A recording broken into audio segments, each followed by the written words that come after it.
smash it free. Ain't no shame in your game, baby. Sometimes everybody needs a change of the scenery. Don't be afraid of your brain when you come to your senses. You'll be grateful that you came to me. Ooh, handcuffs on me, don't be loose. Your world, I love to live in it. Ooh, my lips seal them tight just for you. Ooh, to be yourself. Do you like it like that? Oh, do you like it like that? We'll see. Oh, if you like it like that, baby, I bite back. You know I know how to mash it free. Oh, do you like it like that? Oh, then I like it like that. Oh, if you like it like that, baby, I bite back. You know I know how to mash it free. Could we get down, down to down? Could we get down? Could we, baby? Could we get down to down to down? Could we get down? I know you want to. Could we get down? Could we get down?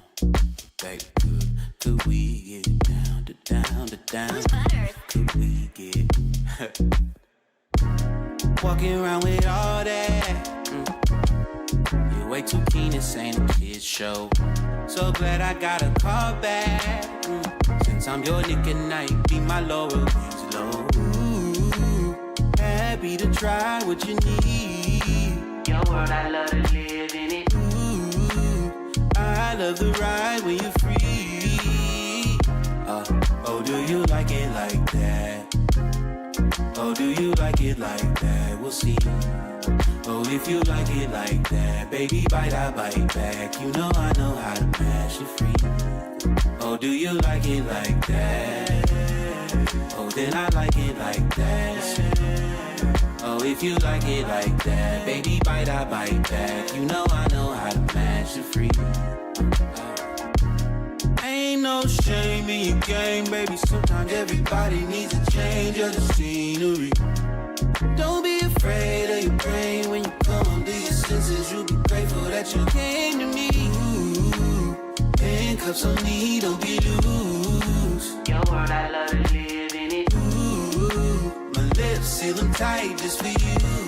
Ooh, to be yourself. Do you like it like that? Oh, do you like it like that? We'll see. Oh, if you like it like that, baby, I bite back. You know I know how to mash it free. Oh, do you like it like that? Oh, then I like it like that. Oh, if you like it like that, baby, I bite back. You know I know how to mash it free. Could we get down, down to down? Hello all. Hold on. Hello all. Pleasure. Hi. How's it going? See, hold on. There's crazy music playing right now, and it hurts my ears. Let's see. Oh, that's garbage. Everything I'm doing is wrong. There we go. Perfect. Perfect. Perfect. Perfect. Hello all. Welcome. Good evening. Hi. Hi. What's up, everybody? Sorry, I'm still muted. My bad. All Oh, right. you're good. You're good. You're good.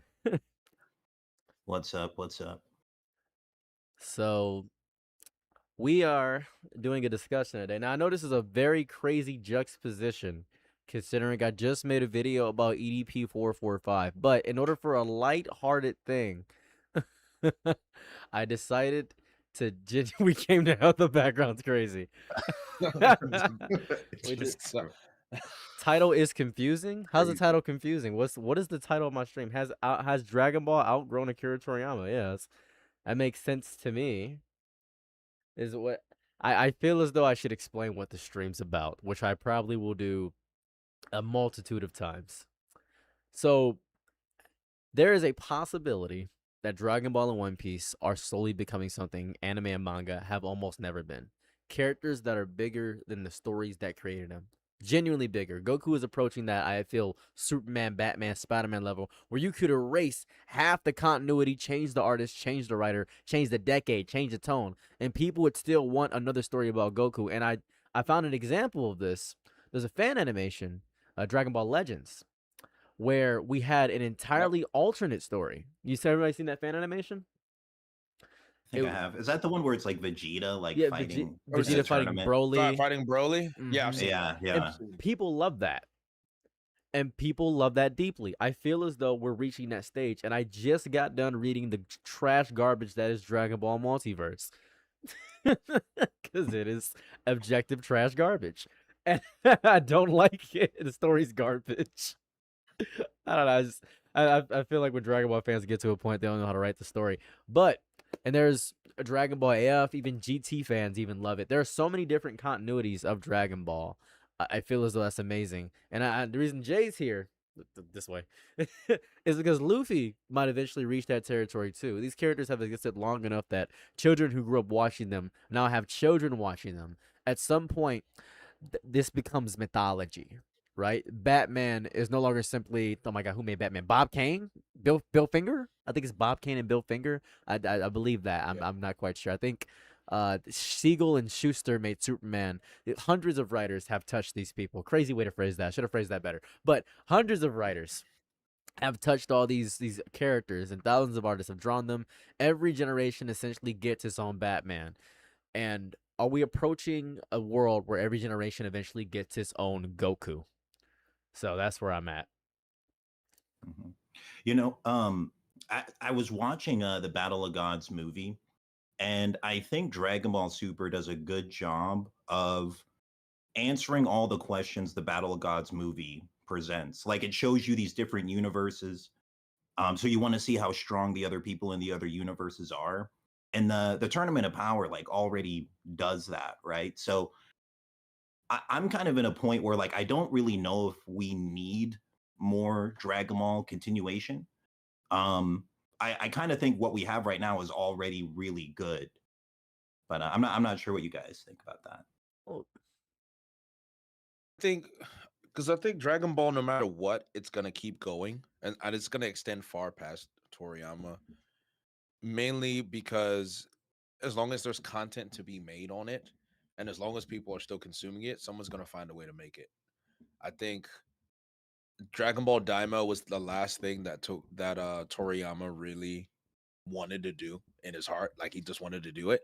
And if Mhm. you look at the way Goku has transcended, so like Goku has transcended anime, and now he's like a prominent figure in gym culture. Like I'm an avid gym goer. I love going to the gym. It's literally like mental health space. I can't tell you how many people will walk in with a Goku shirt, how many people will have some sort of Goku memorabilia somewhere. If you're in a fighting gym, if you're training and you're doing jujitsu, boxing, Goku's in there somewhere, right? He is now a symbol of hustle, right? And as the male space becomes a lot more of a you gotta hustle, you gotta work. The only thing you're gonna think of, especially when it comes to like a cartoon character, Goku is the image of the hustle. I gotta keep working. I'm never good enough. I'm never enough. It's like it gets into a really deep psychological, actually, icon that transcends anime. Now it's just like, yeah, it can get. I just don't see. There's no way they're letting Goku go. I yeah, cannot. Yeah. I can see anime turning into comic books. I would hope so. And I think that's important because right now we have Torotaro. He's historically fascinating. He's another manga artist being trusted to draw and help continue the adventures of characters that become almost synonymous with their original creators. And I think because Dragon Ball is Dragon Ball a manga written by Akira Toriyama? Is Dragon Ball Goku? Is Dragon Ball the world itself? If somebody 50 years from now writes an incredible Goku story that Toriyama never touched because he's dead, obviously, rest in peace, is that somehow less Dragon Ball? I think comic fans solved this whole psychological problem decades ago by basically accepting that Batman survives his writers. Manga culture has traditionally been more connected to the individual author, and I think Dragon Ball is hopefully going to reach that stage, but it does, I think, peer into the question of, is it respectful to the artist? No, that's a good question. I mean, the Dragon Ball Super manga has like 60 chapters that have not been Boom, we got a disconnect. so I would oh my Animated. bad. No, I'm don't not worry, sure. don't worry, don't worry, He's don't worry. here. We got He's back. He's animated. back. He's back. We know what you said. Oh, We can predict it. oh my bad, guys. Yeah, my laptop's kind of a piece of garbage. Nah, it's okay. But what I was saying is there's about 60 chapters in the Dragon Ball Super manga that have not been animated yet. So there's a lot of material they have for making. So I'd like to see those animated. Um, but also I kind of think like I don't know if we even need them. Because like I said earlier, I think Super on its own already is pretty good. Mm, mm. I think now this is gonna sound crazy because I'm going to slander Dragon Ball. I think Akira Toriyama was pumping out a little bit of mid-tier silver when it came to the Buu saga, and then he got revitalized because somebody else tried to take his story and make something else with it, and we had an attempt Mhm. at westernizing Dragon Ball, and that was Dragon Ball Evolution, which was the hot piss, if I could be so bold to Oh my say. goodness. It's Yeah, One of just the it was worst things I've terrible. ever seen. actual garbage story. He got so mad, he said, "You know what, Tagashi, hold my back. I'm gonna go back out there." Tagashi said, "Wait, no, you could die." He said, and he continued to make Dragon Ball Battle of Gods. No manga, just a movie out of nowhere. So hyped that everybody said we need more Dragon Ball. All the kids that came back because Dragon Ball saved Japan's economy. Like that is Japan's economy right there. It's beautiful in a way that even after his death, they said, "Hey guys, we know Akira Toriyama's dead, and there's basically no more Dragon Ball to tell. But what if there was? What if we just start bullshitting? What if we just?"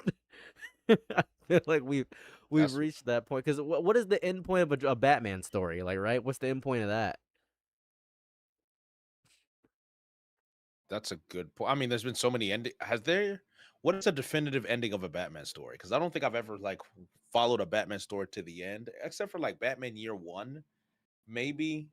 Like I don't know if you remember the Batman DC cartoon era, and there was like Old Man Batman, Yeah, and with he had his like last hurrah. Yeah. he fought against Joker, I think, and then he like was old and decrepit, and he was like kind of moving around. Yes. Yeah, it was good. I Yep. liked it. I liked it. It was really good. That was a really Batman Year One is a legendary series. I love that so much, man. Yeah, we've even with Superman, because at what point are these characters symbols? Because what will it take? And I think this is the biggest issue, right? We have to escape the mindset of Japanese culture being artistic. I think when people think of Japan, they're thinking of torii gates and cherry blossoms and I don't know, just shrines and all this nonsense. That's what they're thinking.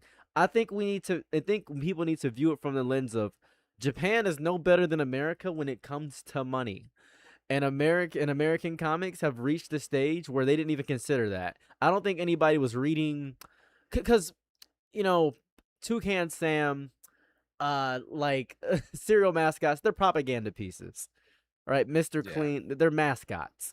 And comic book heroes are basically mascots. Like we have Superman fighting against, I don't know, Native Americans. I don't really know what to tell you that. We have a lot of American propaganda there. We had Captain America being I, racist. That man was a symbol. the character American racism. Let's not even. Hey, man. All you got to Muties. do is watch an old. All you got to do is just watch an old Popeye cartoon, and you'll know where they were when You know where these they things were were. going on, man. But it's, I, You I, know, go ahead. go to finish your thought I, because th- you like me. I like you got to get that thought out. Get yeah. the thought out first, and then. I think it's better for Dragon Ball's legacy to have it be infinite at this point. I really do feel that way. That's where I'm at. Hmm. That's interesting. Why would you say you think it's better? Oh, sorry, Jay. Sorry, you were saying something. No. Go ahead. That's a good question because I'll answer afterwards. Okay, so I think it's better for it to be infinite because it's why do superheroes get this luxury? Why do they alone get the luxury, right? What does that do? Should a story end when its author's ends? There is obviously there's something beautiful about saying yes. Maybe One Piece belongs to Oda's imagination, and once he tells the story he wanted to tell, everybody should close the book and appreciate that something wonderful happened. But then we look at people in America like J.K. Rowling, or we look at Batman, Dark Knight's Metal. Why cannot we have an extended continuity, or at least a DBCU, a Dragon Ball cinematic universe of some sort, in that variety where we have this big extended universe? Like, why can't we do that? I feel as though we are limiting Japan's potential because we respect art so much that we allow ourselves to be stopped by respecting the author, but do the fans own the properties? Right. I feel like the fans are responsible for the property at some point, because sometimes fandoms outgrow the author and become something bigger. Like there are fan mods of Undertale and Skyrim, even with mod communities and things of that variety. At what point do you Yeah. say Todd Howard's vision is perfect, or do you say no, this mod is better because the story is better and it's more cohesive? That's a good point. I think when it comes to just Japan in general, like the point that you mentioned with Japan, which I wanted to highlight, they are copyright, right? It's all copyright, Mm. right? That's the big stumbling block with Japan. If Japan would, and this is like, this isn't just like a policy, this is a mindset, this is a philosophy, this is like all of the Japanese people believe this, right? That they are the sole owners of the product, and they only want their product on their terms, point blank period, and they want full control of it no matter what. So could Dragon Ball transcend its series? It absolutely could, but it will never go as far as it possibly could with the way they have copyright in play. Now, funnily enough, is Power Word a Japanese? Is Power Word a Japanese game as well? Man, I'm not quite sure. I think Power World is maybe. What is Pocket Pair? Let me see. I can look that up. Pocket Pair's company. Pocket Pair company. Let's see. They are. Yep, it's Japanese independent based in Shinagawa. Yep. Okay, because I was hoping they weren't, because the way they have Been moving. escaped the clutches of Thanos, which is Nintendo, is to this day the funniest thing I've ever seen. They've been moving I don't so know how they disrespectful. They're moving so disrespectful to Nintendo. It is so blatant what they are doing, and they have gotten away with it over and over again. And I'm like, this is actually just heroic. Like, to me, it's heroic to see what Power Word is doing. But anyway, That's the crazy. point that I'm making is that I really do think Goku will transcend the series. And I do believe if someone in America, for example, tried to do a series for Dragon Ball, like, Japan would do everything in its power to destroy it. Or Yeah. and the thing is, it's already transcended a series, because Dragon Ball is the only anime, I would argue, that people don't even consider it anime, even though it clearly is anime. Like, if you go out in the world, it's like Pokemon, right? Yeah. Everybody loves Pokemon. Everyone loves Dragon Ball, right? You know that look where someone's like, oh, I watch One Piece. Oh, I don't know what One Piece is. What is that? If I say I watch Dragon Ball Z, everyone's like, I've never watched it, but I know what Dragon Ball Z is. The most common human being in the world will know what Dragon Ball Z is. If they see a picture of Goku, they're like, I've seen that dude in the orange jumpsuit. He screams at the television, right? So I'm at the point where sooner or later I feel like there's gonna be either one big giant courtroom war for Goku to expand, and there are different versions of Goku, or Japan is actually gonna copy America. They're just gonna have different versions of Dragon Ball with different companies. Will they ever escape the umbrella of Shueisha? I don't really know if that's even possible. I think Shueisha would rather just have a bunch of umbrella companies and just ship out Dragon Ball anywhere to expand. I don't know. What do you guys think? Lee? I mean, they were talking a bit about remaking Super. And did they confirm that they're gonna It's coming out fall. do? Yes, It's fall. it's coming. If this It's fall coming. is it's like 2 months is gonna do coming it. out. 2 months is coming out. Okay, Yeah. yeah. I have mixed feelings about that. I mean, we're seeing Super, the same story for the. Like fifth I time. don't really like that. Yeah. Well, to be fair, and how many Batman origin stories have there been, right? And I have to ask you this question, and I think about this all the time. When Diamond came out, a lot of Dragon Ball fans didn't watch it because it was talking about the past, right? Dragon Ball fans, and I hate to phrase it this way, are dumb. And I think and I'm a Dragon Ball fan through and through. And I think the stupidity of Dragon Ball fans is going to allow Dragon Ball to supersede any story that came before it. Because, and it's a big reason why I got you here, Lee. Let me explain this to you. How many times have you had to have the conversation that Kid Buu could beat Ultimate Gohan fused Super Buu. Have you ever heard that? Yeah, I've seen that a bunch of times. Yeah. Perfect. Is that not the stupidest thing you've ever heard? I mean, I blatantly disagree with it. There's some like power scaling sweats out there that have like arguments for it. But yeah, I personally disagree with it. You want to know I just don't want why? to be mean to anybody. No, you want to know why they even argue that Kid Buu is stronger than Super Buu? It's not even because of statements or anything like that, right? You want to know why it is? You want to know the real reason? It's because Kid Nope. Buu appeared after Super Buu. That's it. That is the only reason. There are people with their whole chest that say Vegito is weaker than Kid Buu. Yeah, that's a bit crazy. There are people that that's just not the case. but they believe that. Yeah. They believe Ultimate Gohan would lose to Kid Buu as well. So do they think Super Saiyan 3 Goku is stronger than Vegito? Is that their take? Listen, I'm not here to talk to Dragon Ball fans. Okay, that's fair. That's fair. I was just curious. You're trying to use logic where it doesn't exist. At least in one piece selling power community, you could have some definitive nuance, like okay, Mihawk might not be able to beat Boa Hancock because that brother might actually get an erection. You never know. Who knows? But then we have people that will say, "All right, guys, Perona can kill Emu," and then you're thinking to yourself, has Emu been depressed? I don't know. That seems a little bit psychotic. Does Haki nullify her fruit powers? We don't know yet. I'm 100% positive it does. It's just there's a lot of stuff that is open-ended with Dragon Ball, but it's not open-ended because it's always been a scaling up story. And because Akira Toriyama tried to do a little bit of nuance, he messed up what he's been doing since the beginning of the story. He shouldn't have done that. He shouldn't have done that because whenever anything new popped up, I'll think about it like this, right? Every arc in Dragon Ball, every new transformation meant the person was stronger. Every time a new transformation popped up in the Buu arc, there has not been a single victory. Every new transformation, there was no victory because of it. Super Saiyan 3 has 0 victories in the manga. Vegito has 0 dubs. Gotenks has 0 victories. Ultimate Gohan has 0 victories. Every new transformation, 0 victories. Just no victory. And I think that messed things up really bad. Which is shocking. Gotenks Gotenks having no victories is shocking. He's got 0. He's got true. 0 dubs. That's crazy. He's got nothing. Kind of crazy. I mean, when you think about it, I've reread Dragon Ball at least 40 times, and I'm like, he's got to have something. Super Saiyan 3 Goku didn't win one time. I was redoing it. Like, why do I like this character so much? And want to know why I like him so much? Because he looks cool.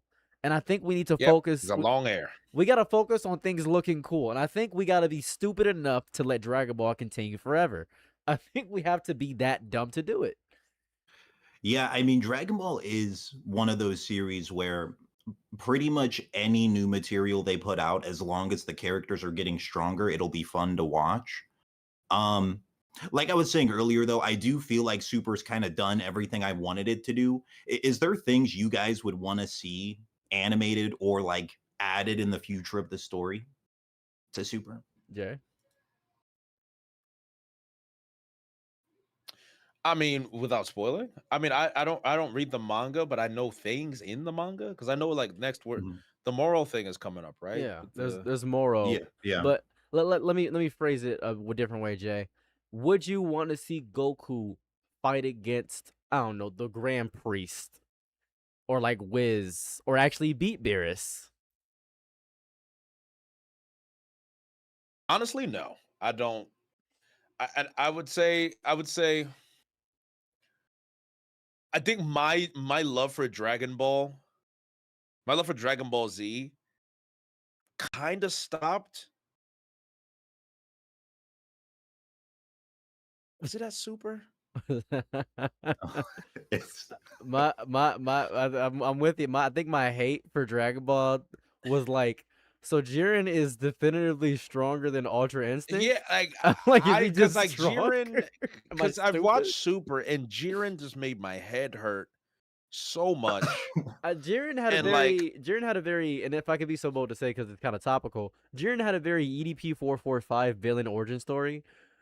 And I'll very much so. I'll explain EDP 405's been the origin story. One girl was mean to him in high school, and thus he became a predator. So Jiren had that same kind of background where like he had one guy do something kind of mean to him. He killed my master. Everybody's master's dead. Frieza took out a whole race. Vegeta has more reason to become a villain than you. So like, it's very. I have to defeat a person that's stronger than me. Why is he not in this universal fight? Is really what I have to ask you, Jiren. Why is he? Why is the person that beat Jiren's master not in the fight for the person's universe? It's really. That is, I mean, that's just a great point. I mean, in like even in general, like because Jiren's backstory was so disappointing. Where I'm like, bro, this is it. This is the reason. This is the reason. Like, you're so edgy, and everybody like might makes right. This is like, I don't know. Like, I couldn't genuinely believe that was all it was. And even then, like Super Saiyan Blue, it was cool. I thought it was kind of corny. Like, I thought Mhm. Ultra Instinct was really cool. I thought that was a really unique concept. But once you got into like the gods, I felt like it was less about martial arts and more about hacks. And I think that's when I got a little bit concerned because it's like the higher up you go, he's got this destroyer energy.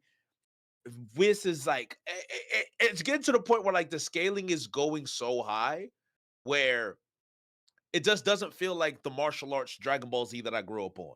It feels more Well, like, at that point, and I have to defend Dragon Ball ever so slightly. yes, And I mean, yes, original yes. Dragon Ball, that got to be nothing but hacks at a point. The devil might beam.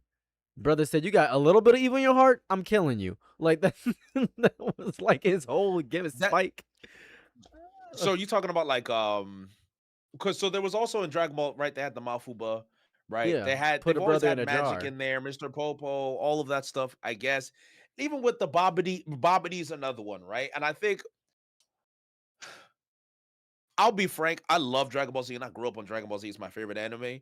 But like you're talking to a guy that has also just kind of seen Dragon Ball, but I haven't watched or read Dragon Ball from start to finish. I've just experienced bits and pieces of it. So like, yeah. So my TikTok my understanding love of Dragon Ball. No, it's- that's really what it is. So like for me, That's really what it is. like I'm like, and here's the crazy part. I'm a huge lover of Dragon Ball GT. People think Dragon Ball GT is mid. I love GT. yeah. I love it. Welcome Bro, to the I Grand Tour. I actually liked it better than Daima. I don't know if that's a hot take, but I No, did no, like GT I'm better than so Daima. with you on GT over Daima. It's crazy. Yeah, I liked it more. I don't Silk know. I love Press, GT. Silk Press Super 17 is the greatest character arc of all time. Yes. The hair, Super 17. To be baby was cool.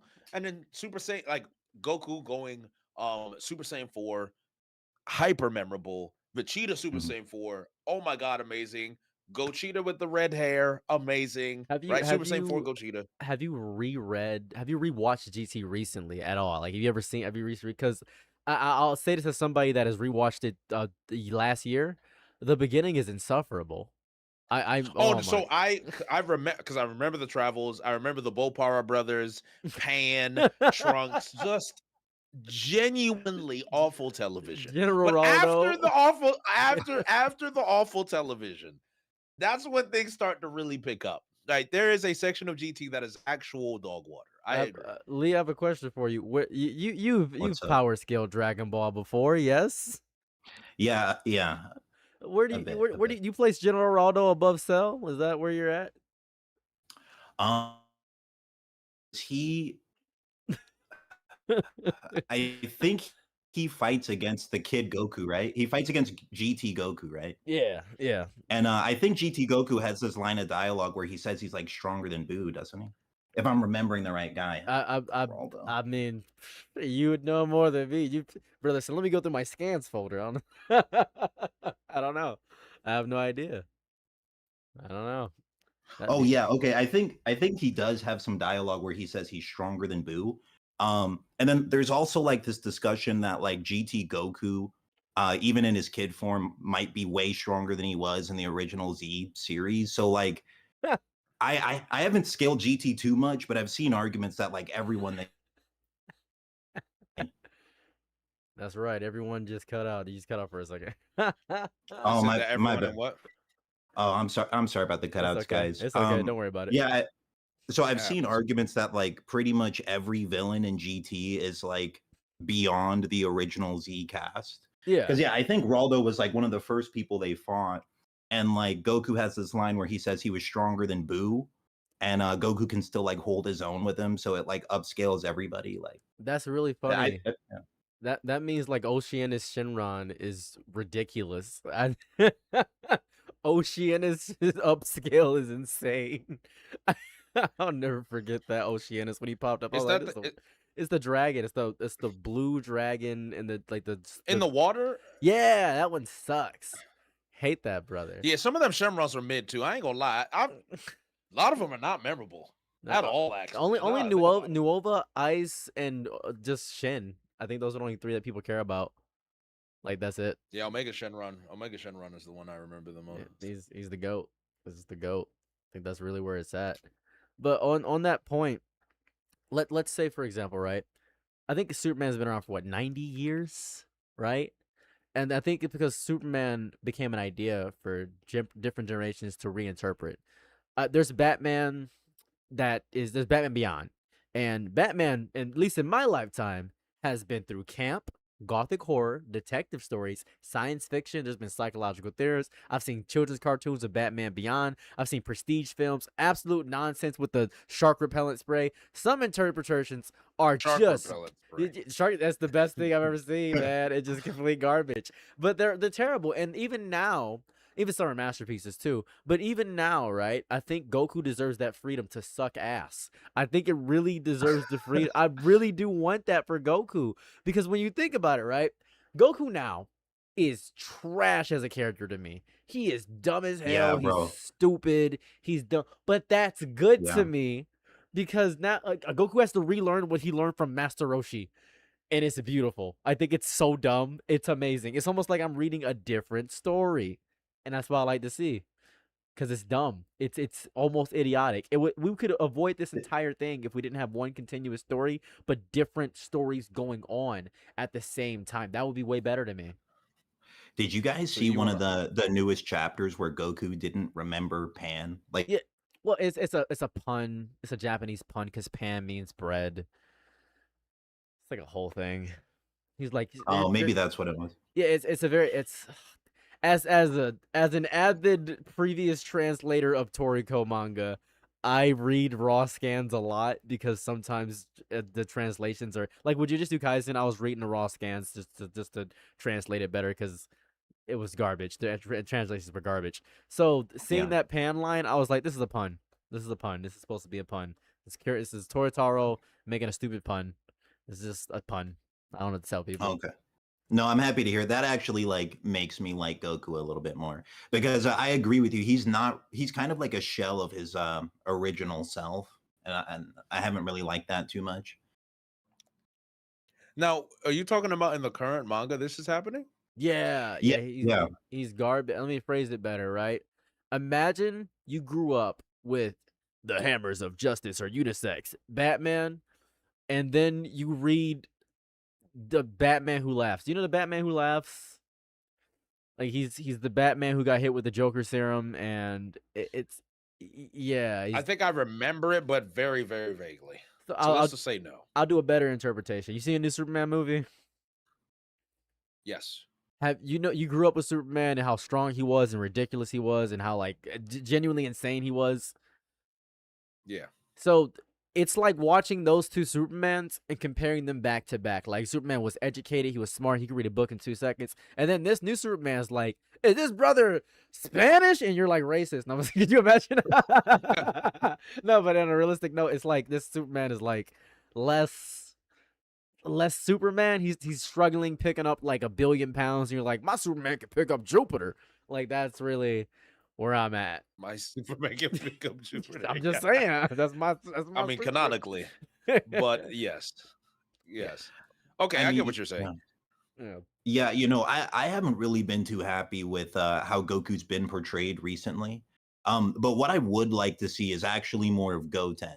Like, I'd like to see Goten reach like Super Saiyan 3 and actually be like a real character. Because Goten really is like the potential man in Dragon Ball more than Gohan. In my opinion. What you're asking for, and if I could be so bold to say, is you're asking for a side story. Now, you know who does side stories really well? Marvel. Marvel do. does. That's true. If you've ever read a Spider-Man side story, oh, it warms my heart to see Spider-Man just get traumatized. Oh, it's so good. I'm just like, oh, this man deserves suffering. It's because it's so good. You're not a true Spider-Man fan if you want him happy. I tell you that much. You know, it's funny because I don't read Spider-Man comics, but I've engaged in Spider-Man through so many different mediums. But everybody tells us like Peter Parker and suffering. That's what I'm here for. And I was like, like I'm used to Batman suffering. Oh, Batman is nothing compared to Spider-Man. Oh my god, what was It's that bad? Yeah, oh my god. There was a story, I remember this though specifically. There was a story where Fisk, right? And this is really dark. I apologize for it being so dark. He got uh inappropriately attacked in prison. To be so bold to say, I gotta be good for Twitch. Fisk? Yeah, Fisk. Kingpin got inappropriately attacked in prison. That's in the manga? That's in the that is in the manga. No, you got it right. That's in the manga. That's canon. And then it was by like a big black guy, and he's like, oh and he, no, and he not put, the big. yeah, and he put a picture of his That's wife insane. in front of him, and it was like, No. yeah. And Fisk was like, while he was getting like his chocolate starfish Gomped, he's like, when I get out of here, just wait. And Fisk gets out, and then Fisk has like a bunch of homeless people attack his wife, and it's like it's a crazy dark story. And then Fisk he sends the video to the dude in prison, and Kingpin's like, "Yep, what's up?" And Spider-Man's just like, "Hey, Fisk, that's not cool." And then the same thing happens to like Mary Jane, and I'm like, it's evil. It's like pure evil. Mary Jane gets it's evil. It's like pure evil. Wait. Okay, so let me try to understand this. Yeah, right? it's I don't know evil. if I've really processed what he said. It is Fisk that is getting gooplegopped Yeah, in prison. Yeah, with and a picture of his wife that he has to look at while he's getting gooplegopped. The black man has a picture of his wife, so he thinks about his wife while he's gooplegopping. The black man is thinking about his wife while gooplegopping Fisk. Yeah, correct. Fisk. That's what happened. Yeah. So then, what is with the homeless people? What? Oh, sorry. Fisk does? Fisk hires a bunch of homeless people to attack the black man's wife in the same way he was attacked, and then sends that video to the guy in prison. Yeah, crazy get back. And then like Spider-Man has like this thing, and Fisk is like, and this is like a separate story. I know Mary Jane got attacked in that way too, but then like Fisk sends an assassin to Aunt May, and then Spider-Man says, "All right, I understand. I know what I must do." Spider-Man pops up because Kingpin revealed his identity. He took his mask off. He said, "I'm not here as Spider-Man. I'm here to kill you." And Kingpin's like, "Huh?" He said, "I'm here to kill as Peter Parker. I'm going to kill you." He said, all right then. And then he's like, "You don't understand. You're a regular person. I'm a super human." And he's just beating the crap out of him. And Fisk is like, and he said, "Now, what I'm gonna do." He puts like his web shooters inside of his nose, and he says, "Now, what I'm about to do is you got 5 seconds, and all the web's gonna go through your brain, your eyes, your eyeballs, going through your body, and you're gonna suffocate from the inside out." And he's like, "Huh? Yeah, you're gonna suffocate." And it was 5, and Kingpin's like, "No, wait, 4, 3, 2." And Spider-Man puts it down and says, "I can do this anytime I want to. Anytime I feel like it, this could happen. And all of you better know, if you mess with Peter Parker, you will die. I've been nice to y'all for too long." And he leaves. And that is so good. It's such a good story. It's so good. So I have many questions. I have many questions. And one of the main questions is one, which comic book version of Spider-Man is that? What is... I can find the story. Hold on. Let me see. Spider-Man beats Kingpin Gooplegopped. as yeah. Oh my god. Oh, the using Gooplegopped one. I got you. one. It's the best. Yeah, Let's see. It's an r/Spider-Man. He takes this off. The Amazing Spider-Man number 542 in 2007. That was that one. And then 2007. That sounds like 2007. Yeah. Let me see. You said Amazing Spider-Man 57? Yeah. Amazing. Oh wait, hold on. Let me go back to it. Amazing Spider-Man. Let's see. The Amazing Spider-Man 542 in 2007. 542. Okay. Mhm. All right. Issue 542. Interesting. I haven't seen that entire comic, but I've like read that portion where it's Spider-Man fighting Fisk, and I think something interesting about Spider-Man is that he's always holding back when he's fighting for the most part because he's trying not to kill people. And that scene shows you what like a not holding back Spider-Man is like capable of, because he like in theory could be doing those like web brain attacks to everybody, but he just doesn't do that. Oh, he's wearing a black Spider-Man suit this time. Okay. Yeah. I'm gonna find the Fisk story where he best way I can describe it, got the guy to the homeless people to attack his wife. It's hard to find because you can't look up anything provocative on Google. But he took off his shirt. Okay, he actually took off the shirt. Like he actually started fighting like a hood nigga. yeah, you're eating it. Yeah, it's evil. Yeah, no, I mean, I didn't see the thing before it. I'm just seeing him fighting. I mean, he's beating the piss out of him. I respect it. Oh, he's slapping him. Oh, this is great. It's real good. So this is what I want for Dragon Ball. This is what I'll you go want ahead for and- Goten specifically. Yeah, I do. I Yeah, want a I'll side just story where throw it in Goten fights like he unearths some earthly threat, right? Like old campy Dragon Ball, right? Goten's doing Goku-esque adventures, like high school side manga, right? And there's been One Piece side mangas as well. There's like One Piece, well, at least the One Piece side stories, One Piece heroines. There's been that, like the sideshows, and those work pretty well. I think people are happy with that. Even the fan letter was essentially something like that. And let's see, if I can find it. I mean, I really just want to see a Super Saiyan 3 Goten. It's weird to me that he could go Super Saiyan 3 in like the Gotenks form, but we've never seen a Super Saiyan 2 or 3 from him individually yet after all this time. We have. I really do want to see that. I feel like he has the I feel- potential because of Gotenks too. He has the potential. Oh, for sure. And I mean, I feel like Trunks, I don't really care what Trunks does because we've already gotten so much from the future Trunks. He's just a better version of the same character. We don't really, I don't really care what the modern era Trunks does. But Goten he's like the Usopp of Dragon Ball. He has all this potential and just hasn't used it. So. That's true. We're missing a lot. We're missing a lot of plots here. I feel like we're missing a lot of lore. Because if we had other authors and mangas having different continuities, it's very I don't like the fact that people aren't satisfied with Goku. Yeah. Oh, okay, here it goes. Jason Aaron and Steve Dillon's Punisher Max.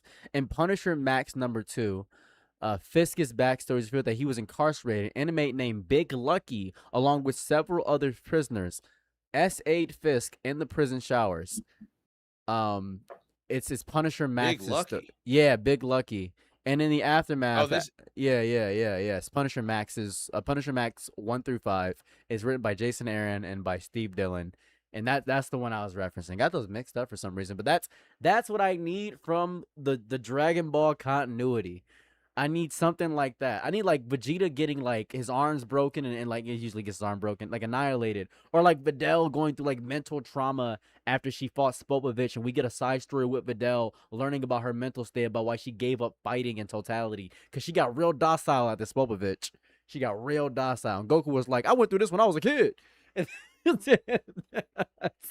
Got real docile. For me personally, I don't really need like a deep story from Dragon Ball anymore or like elaborate storytelling. Like just give me another tournament. If I get another tournament, I'm happy. Like I think that's like super proved to me that they can do tournament arcs really well still. So if we just get more tournament arcs and we can see like Goten and Trunks do some cool stuff, like I think that would be great. I bring this question now because this is also it's surprisingly important to me. And I think about this when I'm thinking about my stream is messing up. Hold on, I can feel it. I'm getting bodegaed. I'm watching it. I'm watching it get annihilated. Hold on, I'm looking at it. Okay, we're good now. We're good. Xfinity Tights act right. Who actually owns the story of Dragon Ball when you really think about it, right? Even One Piece, right? Legally, There are companies, publishers, estates, contracts, intellectual property rights. Philosophically, everything gets much messier. The author created the character. I always think that Stan Lee made all of Marvel, but that's not true. The corporation distributes the character. The artist develops the character. The audience remembers the character. Fans spend decades interpreting the character. We're arguing about him right now. I've drew Goku in my art book when I was younger. I've cosplayed as Gogeta. I've cosplayed as Kid Buu. At what point does a fictional character enter cultural mythology? Nobody watching, let's say, let me do an example, Dracula today, is sitting here thinking about Bram Stoker. Most people don't know who Bram Stoker is. Nobody gives a damn about Mary Shelley. Frankenstein is Frankenstein. Sherlock Holmes, Arthur Conan Doyle. No one thinks about that. Hercules, I don't know who told Hercules. I don't have that kind of information. But eventually, culture grabs certain characters and refuses to put them down. That is where we're at with the Dragon Ball, and that's what I saw when Toyotaro got Goku. That's what I'm feeling right now. To me, it seems like I don't know all of the specifics, but it does seem like Toyotaro wants to do more work than he's allowed to do. Like, he seems like he wants to, keep the manga going, make chapters more regularly, but he's like, for some reason, not allowed to do that because he hasn't put out a new chapter in like a year now. Well, you gotta understand, right? Goku's a very sensitive topic in Japan, right? It's when I was in Saitama, they were talking about this thing with samurai essence and all this stuff. I'm not a big Japan culture fanatic when it comes to the patriotism of Japan, but there's this, I guess we would attribute it to machismo. There's this machismo behind manga, right? And Jay, do you know about Japan's work culture, Jay? Yes, I do. It's awful. Yes. Awful. Yeah. So we all grasp Genuinely it. awful. It's horrifyingly bad. It's like, don't look each other. And when I was in Japan, I got in trouble a lot because I like looking people in the eyes. Did you know in Japan Same. Yeah, it's really weird. You're not supposed to They look them do in the not look eye. people in They the eye. hate it. No, they Oh. don't like the staring. They're not hug. It's a very odd, very antisocial place. It really is. There's a lot of the social cues are so different there compared to where it is here.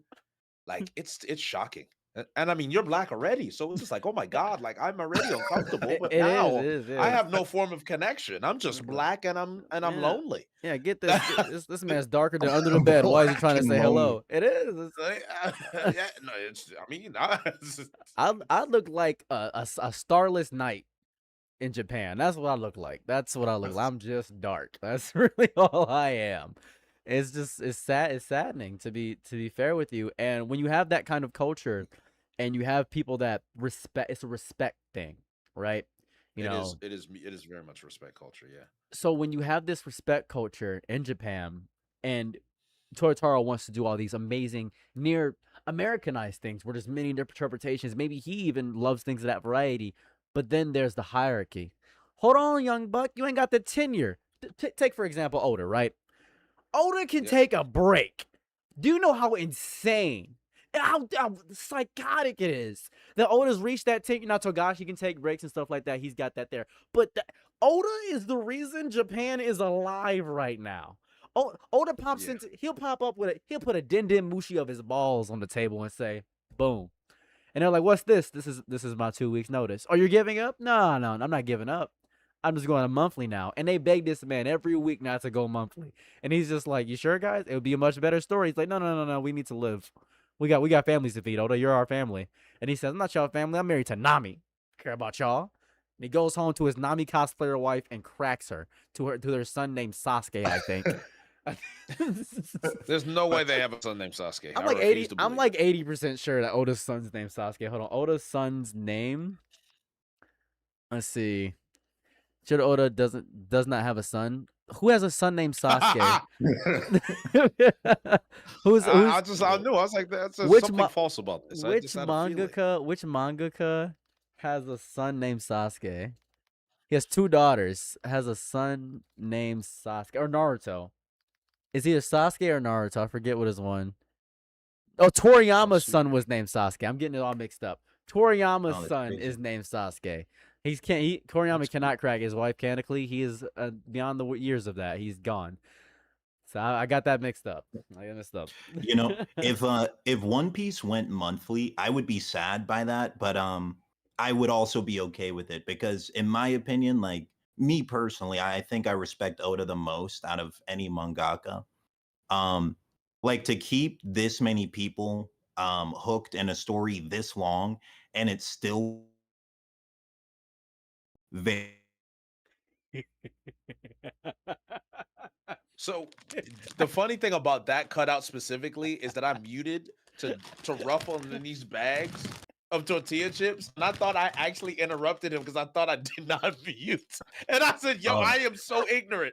I thought I was so uncomfortable. I was like, yo, was that me?" oh, I'm Do I have that sorry. kind my of bad. No, you're power? good. Keep going. No, Keep going, going. My Keep bad. going. Keep going. Keep going, keep going. Keep You Oh going. yeah, It happens. Yeah. We've I all cut been out, there. huh? We've all been there. You're good. You're Yeah. good. Okay. You're good. We'll just keep Um telling you when it happens and just repeat yourself. That's Yeah. it. Oh, okay. So yeah, what I was saying is like the fact that One Piece has gone this long and it still feels like One Piece and it still has people hooked on the story is a very underrated feat. Like if you look at a lot of other manga that are running around like the 5 or 600 chapter mark, they kind of stop feeling like the original story. Like I'd say that's what happened with Naruto. Like the final war arc doesn't really feel the same as like original Naruto. You know what the I think a issue? lot of manga are like that, but One Here Piece goes is the not. issue. So. No, here goes the issue. Here goes the issue. It's because it's one guy writing it. You see what I mean? There has never been a single Marvel or DC story that doesn't have at least a bunch of writers on it or something of that variety where it ends after like 50. There's no like the longest one I can think of maybe is 100 issues, maybe. I can't think of some past 100 issues. Even with the White Lantern story, right? You know what I mean? Stuff like that with Dark Knight's Metal or DC 1 or was it DC Rebirth? I think of DC Rebirth. It's a bunch. It's always like it has to have an endpoint contextually, right? And then it tells its story and then moves on. I'll give you a fun example. JoJo's Bizarre Adventure. I guarantee you, if JoJo's Bizarre Adventure had like 50 authors and 20 artists, nobody would care. I promise you, nobody would care. Everybody would be like, yeah, this is all canon. It's a bunch of different universes. This makes sense. And because Dragon Ball did the brave, amazing thing of all time by making 12 universes, we have the potential is there. There are 12 universe. And it's 12? Am I stupid? There's like 12 universes, right? Is it 12? Am I Yeah, dumb? it's 12. Yeah. Okay, it's Yeah, I think 12. it's 12. There's Yeah. 12 universes. Why can we not go to where, I don't know, Kaba is and learn about the King Vegeta of there? Would that not be cool? Maybe there's a King Kaba. That'd be sick, right? I feel as though we have the continuity, the DBCU, the bigger era of it. It's just nobody is using the Dragon Ball universe to full totality.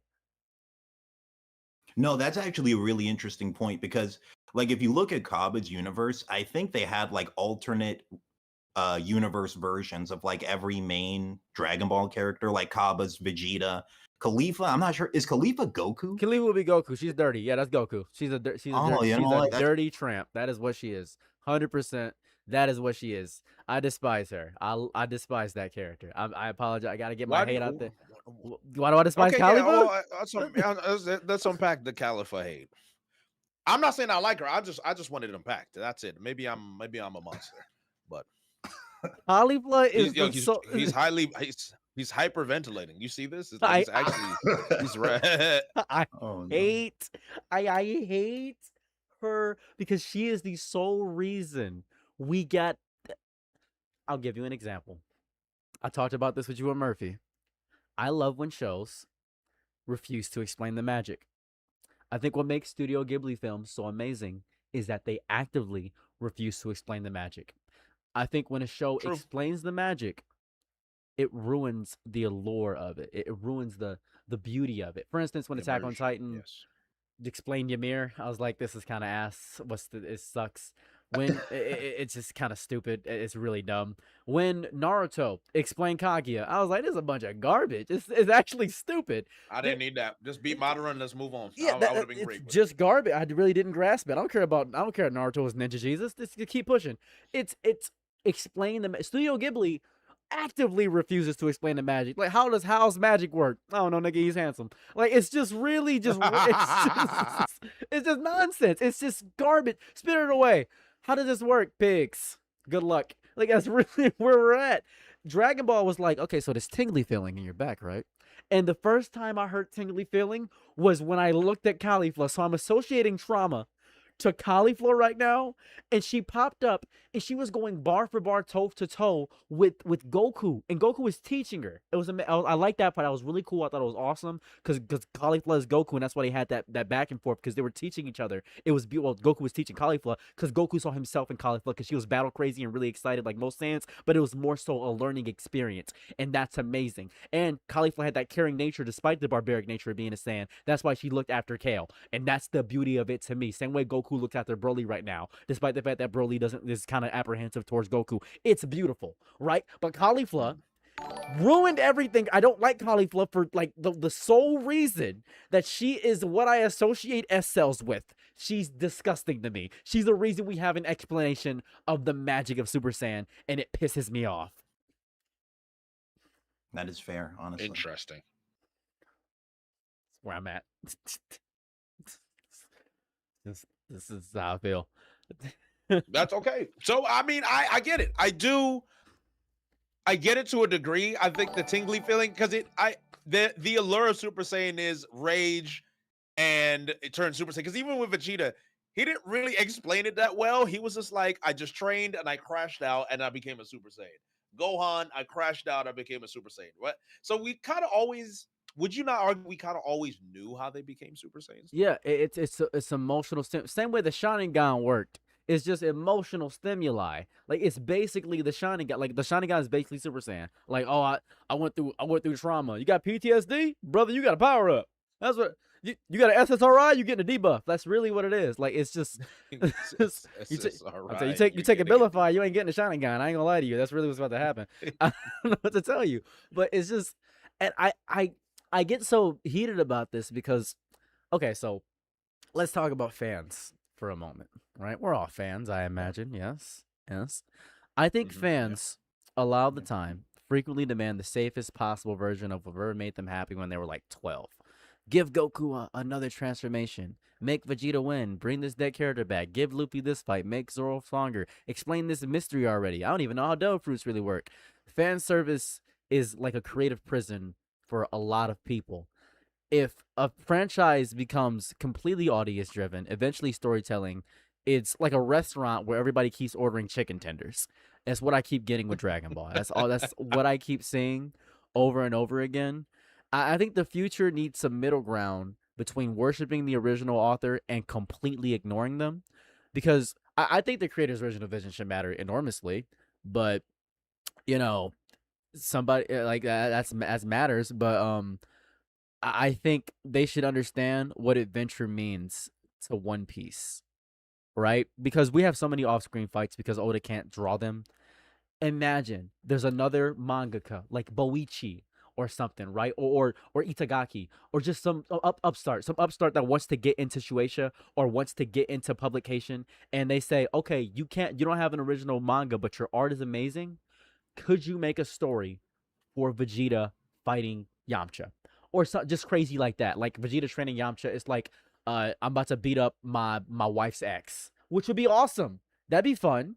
Or something like where Luffy he gets trapped somewhere and Luffy has to think for once and he has to do a puzzle. And you're like, oh, Luffy can't do puzzles, but the puzzle is rubber based. And he's like, oh, I'm rubber. Hold up. And he relies on his imagination. And that would be a great little spinoff on the side. That'd be amazing. It'd be like a 5-issue thing and people would love it. I remember when the guy who made Shogeki no Soma, he made the Sanji spinoff. Everybody loved that. That was awesome.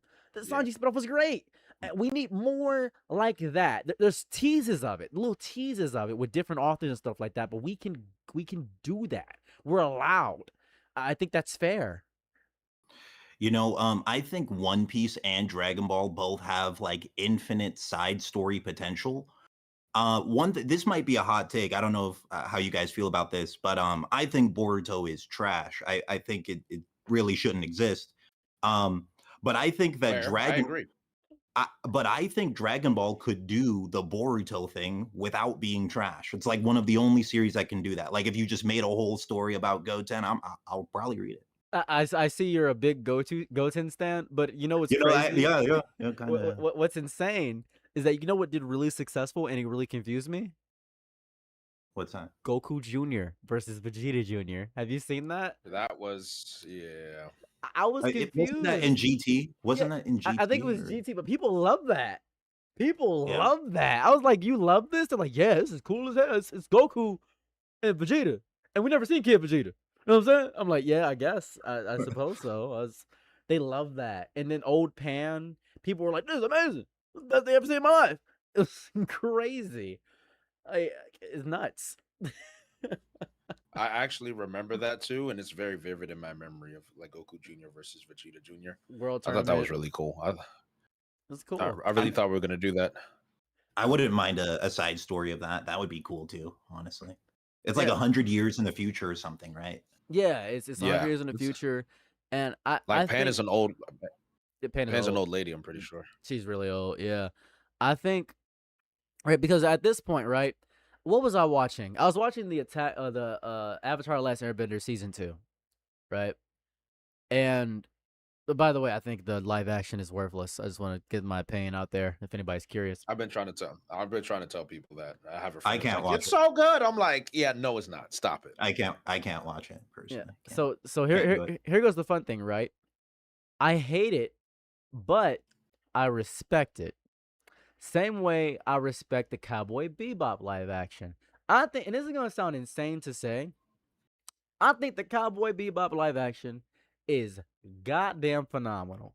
I genuinely mean that with my whole chest. I think it is insanely good. I think the issue with it is that people were expecting not anime. I think it is so not even faithful. I think it's a good adaptation and interpretation of the characters. I think it's good. I think if we accepted more of that, just in general, we could expand our understanding of instead of one specific continuity. Because I think I think the power scaling community is a big issue when it comes to continuities because of them wanting one continuous interpretation as opposed to these composite versions. Because I hate to admit this, I keep up with the Dragon Ball Heroes anime, the 5-minute episodes, a lot. I really like it. Like I really like it. I've never seen Dragon Ball Heroes, but I hear they have like this extremely crazy Goku in there. Oh my god! I think it's like a Goku that it's like Limit Breaker God Ultra Goku or something, and it's like Golden. He fights against Golden Frieza and Golden Cooler, and then he's fighting against it's like Mecha Golden Cooler, and then Super Saiyan 4 Broly and Cumber, who's stronger than Super Saiyan 4 Broly. It's like it's dumb. It's just a color show. You said it's dumb. It's so brain dead. But you know what I want? I want all those characters in Dragon Ball Sparking Zero. I want all those characters in Xenoverse 3. That's what I want. I want that. And to that same effect, we have not had a single good. Let me phrase that better. We had 3 good One Piece games. 3. And only 3. I have no idea Three- how they haven't had a good One Piece game yet. Like I don't understand how they haven't done just a great RPG One Piece. Like it seems like that's the best universe for that. Because the idea, I feel like they're obsessed with the idea of trying not to like copy anything and try to make their unique version, or they just do this disgusting Dynasty Warriors because they're just so obsessed with doing this Dynasty Warriors hack and slash.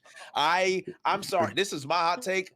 Vile. I hate it. I hate Dynasty Warriors hack and slash gameplay. I can't do it. My sister loves it. I can't do it. I can't. Okay. I can't. Now I gotta know how Now, you feel mind about- you- Go ahead. Mind you. Now, mind you, I'm a hypocrite because I love God of War, and God of War has a little bit of that. Nah, Just a little bit. It's not the same. It's not the same at all. It's not the same though, because at the same time, it's like I like my cutscenes. Do you know what I'm saying? I like interactive fights. I don't like just a bunch of fodder chasing me around while I'm trying to fight a boss. Like, I'm gonna fight the boss. Let me fight the boss. How do you feel about Dynasty Warriors Gundam? I didn't even know they had a Dynasty Warriors Gundam. I didn't know that either. Oh, Yeah, I didn't feel know like that. I must be the biggest Muso fan on earth. I think I'm the biggest Muso fan on earth. I think I'm top I've one. never heard of it. I'm top one Muso fan, dude. I'm like top one. I have every Dynasty Warriors, Samurai Warriors. I have all of them. I'm the biggest fan of Muso games on earth. Oh, it's so sad. I love Pirate Warriors. I still they have DLC coming out like in 3 months. I'm hype about it. I'm overhype. I love it. Hey, have you guys heard? Like, I think there's like an actual Roblox game that's like Blox an Fruits is pretty RPG good. One Piece. Yeah, Blox Fruits Yeah, is yeah. pretty good. I play that every day, actually. I'm just wondering why like they don't make one of those, because I heard it had like 2 million active players at one point, and I'm like, okay, well, there's clearly a market for it. You have to understand, right? If you make a One Piece game, what do they want? Jay, you make a One Piece game, what they gotta have in it? Simple, customizable pirates. Like your Mhm. customizable character. That'd and be you great. build That would be your crew. great. You That'd be you literally great. build your crew, and then you go through the entire story of One Piece with your own unique characters. That'd be That's insane. what I want. RPG, and keep it simple. No Dynasty Warriors. Just keep it simple. You already know what the characters are. You already know what their powers are. You don't need to invent the wheel. Give us something original to do. Don't give me some random Mickey video. Like there's some like because you know it's like Xenoverse, right? And you got there's this Time Lord and he's messing up the timeline. They've done that with One Piece. I'm like, bro, no, just give me an original story. Ninja Storm is probably the best anime game ever. Naruto Ninja Storm. You know what's crazy? I think that and Fighter Z. I high key agree with you. Well, Fighter Z, this is gonna sound crazy. Fighter Z is a fighting game. Anime games. Yes, I'm talking about like story games. Yes. Yeah. Oh yeah. I agree then. I agree. The cutscenes in Storm 2. Oh, my soul. So good. I still remember them, bro. I still remember the Killer Bee rap. Ho, hey, ho. And I'm still doing it. I'm still doing the dance and the little shimmy. Like it's still in my head because I remember I grew up on that, right? To me, that's like genuine. Like Bandai Namco, they knocked it out of the park with Ninja Storm. It's probably why Naruto so like still so prevalent, right? And then if you look at the anime games, right, obviously you can throw in like Tenkaichi and the Budokais and all of that stuff, right? But like how One Piece has, with something like One Piece having the massive IP that it has, it is a genuine utter disaster that they have not got one game on the map. I think it's an actual cataclysmic failure of the industry that there has not been one Piece game outside of Burning Red, which just has its, because it was a One Piece fighting game, and so people were able to beg for it at least a little bit, right? But like Bleach is another one. How hard is it to make a good Bleach game? That is shocking to me. It is just niggas with swords. Just have them fight. you see, I see you fail to understand the biggest issue when it comes to making a One Piece game. It has to have Luffy in it. You see, you see, you're not understanding. See, this is the issue, right? With other anime games, because there's barely been any successful anime games. People are buying the anime game because their favorite characters are in the game, right? So with Naruto, you got ninja wizards going crazy in a fighting game. There's a lot of characters you can do that. And because not everybody wants to copy Storm, they can do that. Hell, I'd even argue that Hinokami Chronicles is amazing. Here goes the issue with all anime games. They're so obsessed with having the character. They want their cake and they want to eat it too. Echoes of Ironclad. Kirito's in there. Brother, it's an MMORPG. You didn't have to put Kirito in this goddamn game. I'm happy I can create my own character. And it's an MMORPG that doesn't have any multiplayer. Insane move, right? I think of, oh my God, Grand Blue Fantasy Ragnarok, the Reeling game. That game is insane. That game's like my Monster Hunter right now. That's a good game. Games like Monster Hunter and Grand Blue Fantasy Reeling, games of that variety, they have this beauty of not being tied to a character. If you can just make a game in the universe, that will be good. Xenoverse is probably one of the few games that gets away with it really good. But if you could just give me like a One Piece game, like One Piece Infinite Odyssey, right? That'd be a good game. Like this is a concept, right? One Piece Infinite Odyssey, right? You start off, you choose your sea, East Blue, West Blue, North Blue. Is that right? Right? And you are a pirate going out to adventure, right? And if you start at the East Blue, you get a little bit of a bonus. Start at the West Blue, stuff like that. You start at the South Blue, maybe you get a comic book that gives you the ability to do emotes that a lot like Germa, Vinsmoke emotes that allow you to do that. It could be a lot of potential because the world's huge, right? Then you go on your adventure, go on your crew, and you discover all those side islands that this particular island is like particular island stuff like that. There's so much potential for it, but they're too obsessed with having Luffy. They're too obsessed with having the character. And when anime games, and this is why it's so important to have this conversation, we need these games to grow out of the author and the characters. Because if we can make original characters like DC and Marvel universes, right? They just continue to make original characters. You ever play DC Universe Online? No, I haven't played it. It is phenomenal. Love the game, right? I still play it. DC Universe Online is super fun. You make your own character, give him his own powers, and there are characters you can speak to, but nobody cares about Superman in that game. Brother, I'm just fighting in that game. I'm just scrapping. I'm fighting mobs and having the time of my life. It's really fun. This was the same thing I did with Fusion Fall. Fusion Fall was a Cartoon Network original game where you could have, it was the universe of Cartoon Network. Continuity didn't matter. It was really cool. They need that. They need a Cartoon Network, a Nickelodeon, a Disney universe overall with anime and manga. Because, like mascots, and when I was talking about like serial mascots, because they've done that with all this stuff, we need to Americanize, sadly, some manga so we can have an anime extended universe to create original characters. We need that. Unironically, it's funny. I think they should do that. I think One Piece is the one series they probably really could do that with. Especially if they just like look what's going on with Game of Thrones, for example, right? All the prequels. I do think Oda's built enough history in One Piece that people would be okay with a prequel. But I also don't think so because Luffy wouldn't be in it. So that's also what I'm.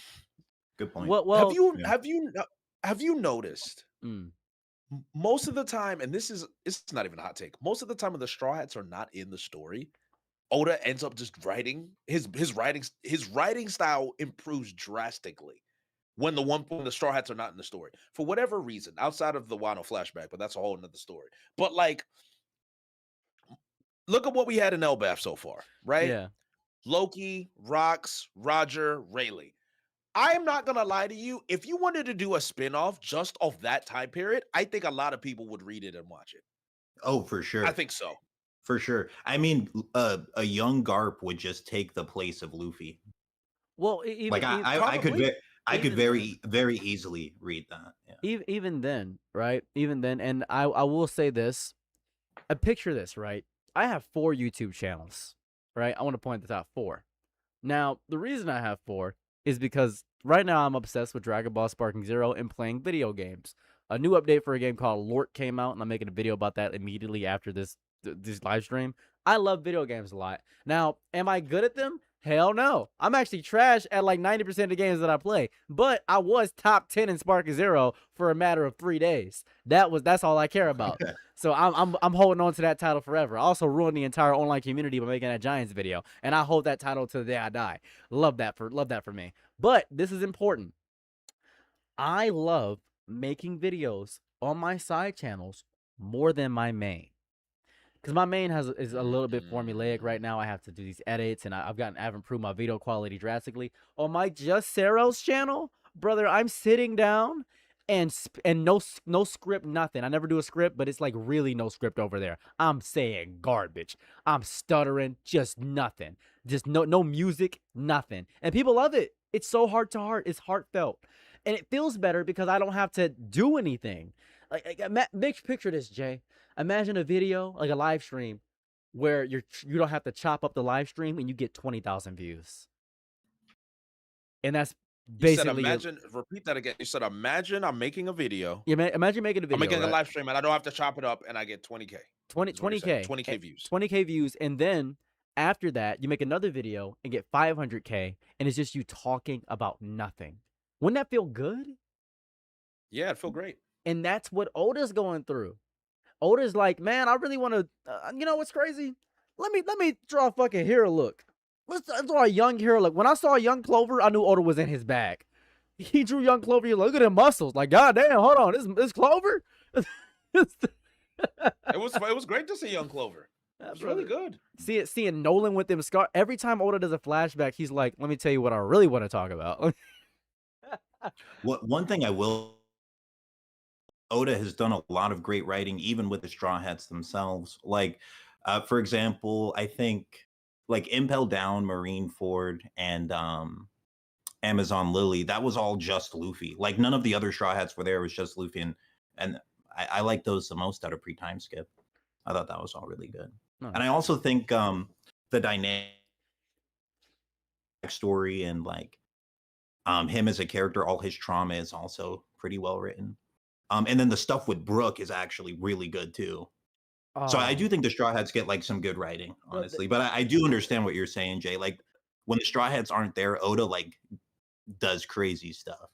Because Like, he's really willing to good. be more adventurous, right? Because I think with the Straw Hats, Oda is like, he does this thing where I think because he likes them as they are, he doesn't Yeah. necessarily go to great lengths to add anything to them or to at least add more color to them, right? And That's I a think fact. That's as a a fact. reader, if you've been reading One Piece for so long, and this actually goes into the conversation we're having, right? Where like a lot of these different comic book artists and writers will add different colors to Spider-Man.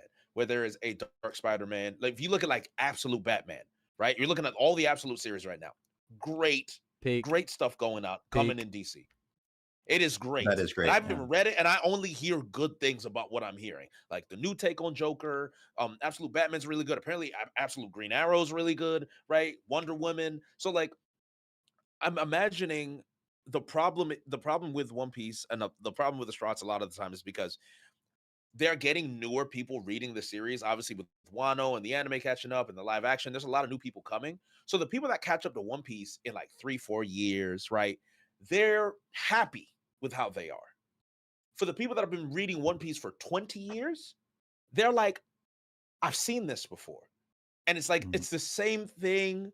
And as the story's progressing, it's almost as if we're waiting for more answers to come in, but there's nothing in the immediate present that's hooking us outside of what are we going to get next? Because, like you were saying, I don't think I've ever been in a position where I didn't really know what was going to happen next.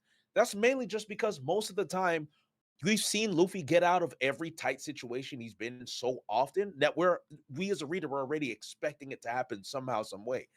This time, we don't really know. We can guess, but we're like, this looks pretty bad. Like when he lost to Kaido, he kind of got blitzed and it was over.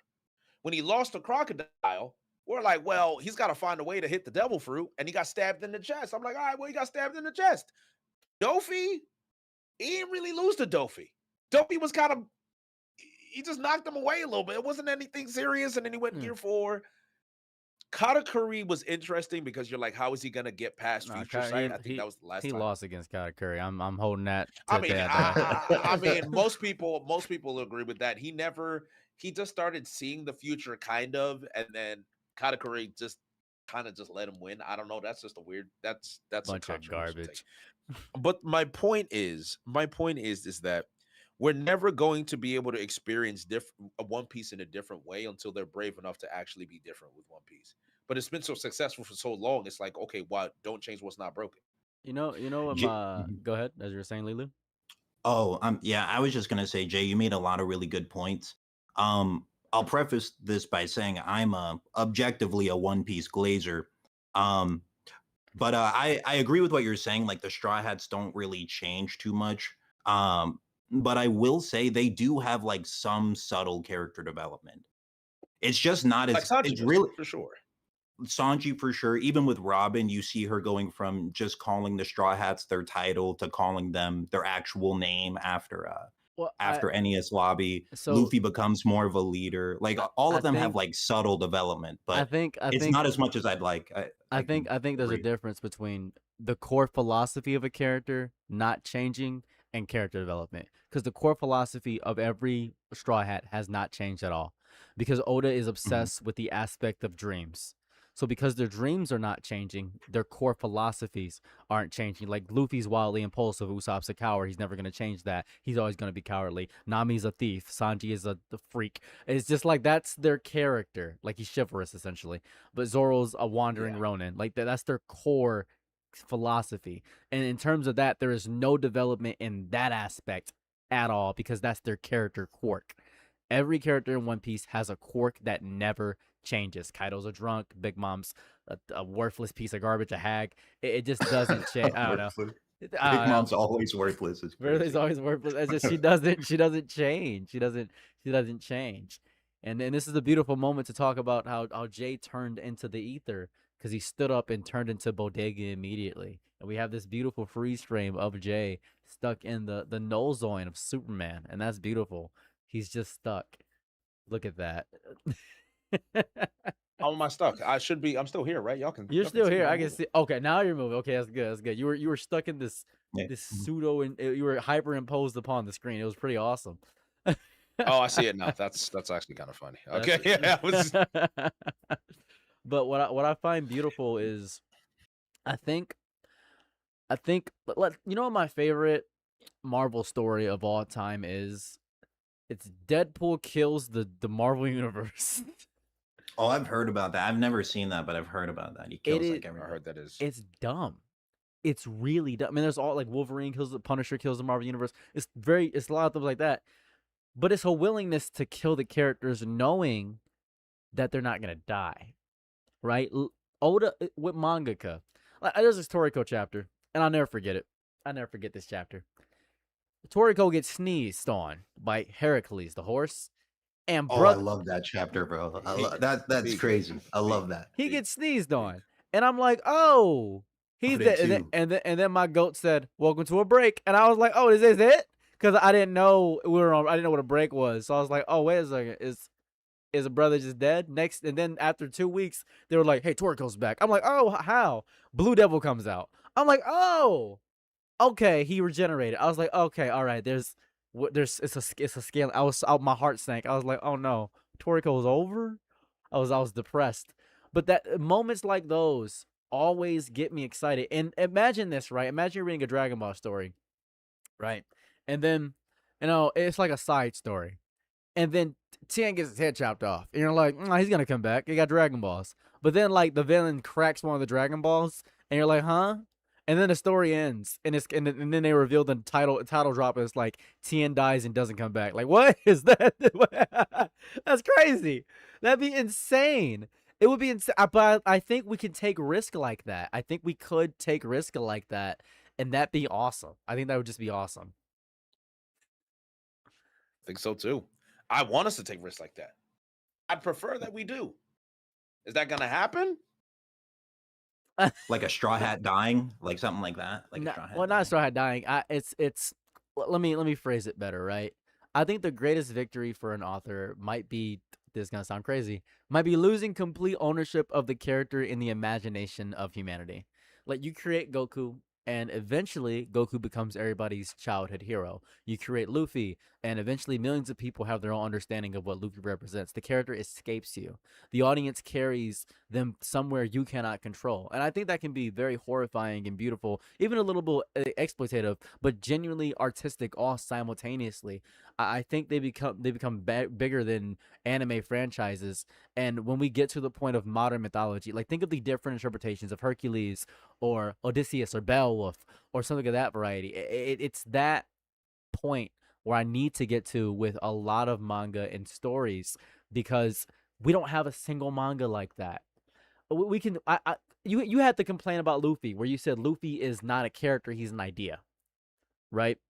Where you said, Jay, that he was not you would hate Luffy in real life because he is a set of ideals. I'm serious. You would. In real life, he would be annoying as shit. If I can be so bold to say, it'd be annoying. Imagine you had a friend that was yelling all the time and eating all your food and like being like, we gotta go save Nicaragua. Like, shut up, nigga. I don't want to do this shit. We gotta go save Nicaragua. I'm so tired, Doug. I'm just saying, man. It's not. it's not a thing you do. It's not somebody you think. But if he's an idea, if he's a set in ideals that you can freely interpret to different things, like Batman.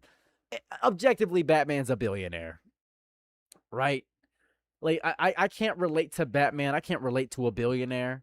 Or it's the same reason why people like the Joker. Nobody really wants to relate to the Joker, right? No. Nobody wants to, but You really should not. No, you really should. but they respect the insanity of the Joker. They say, "Oh, because if you really pin Joker to the dish, what is the Joker?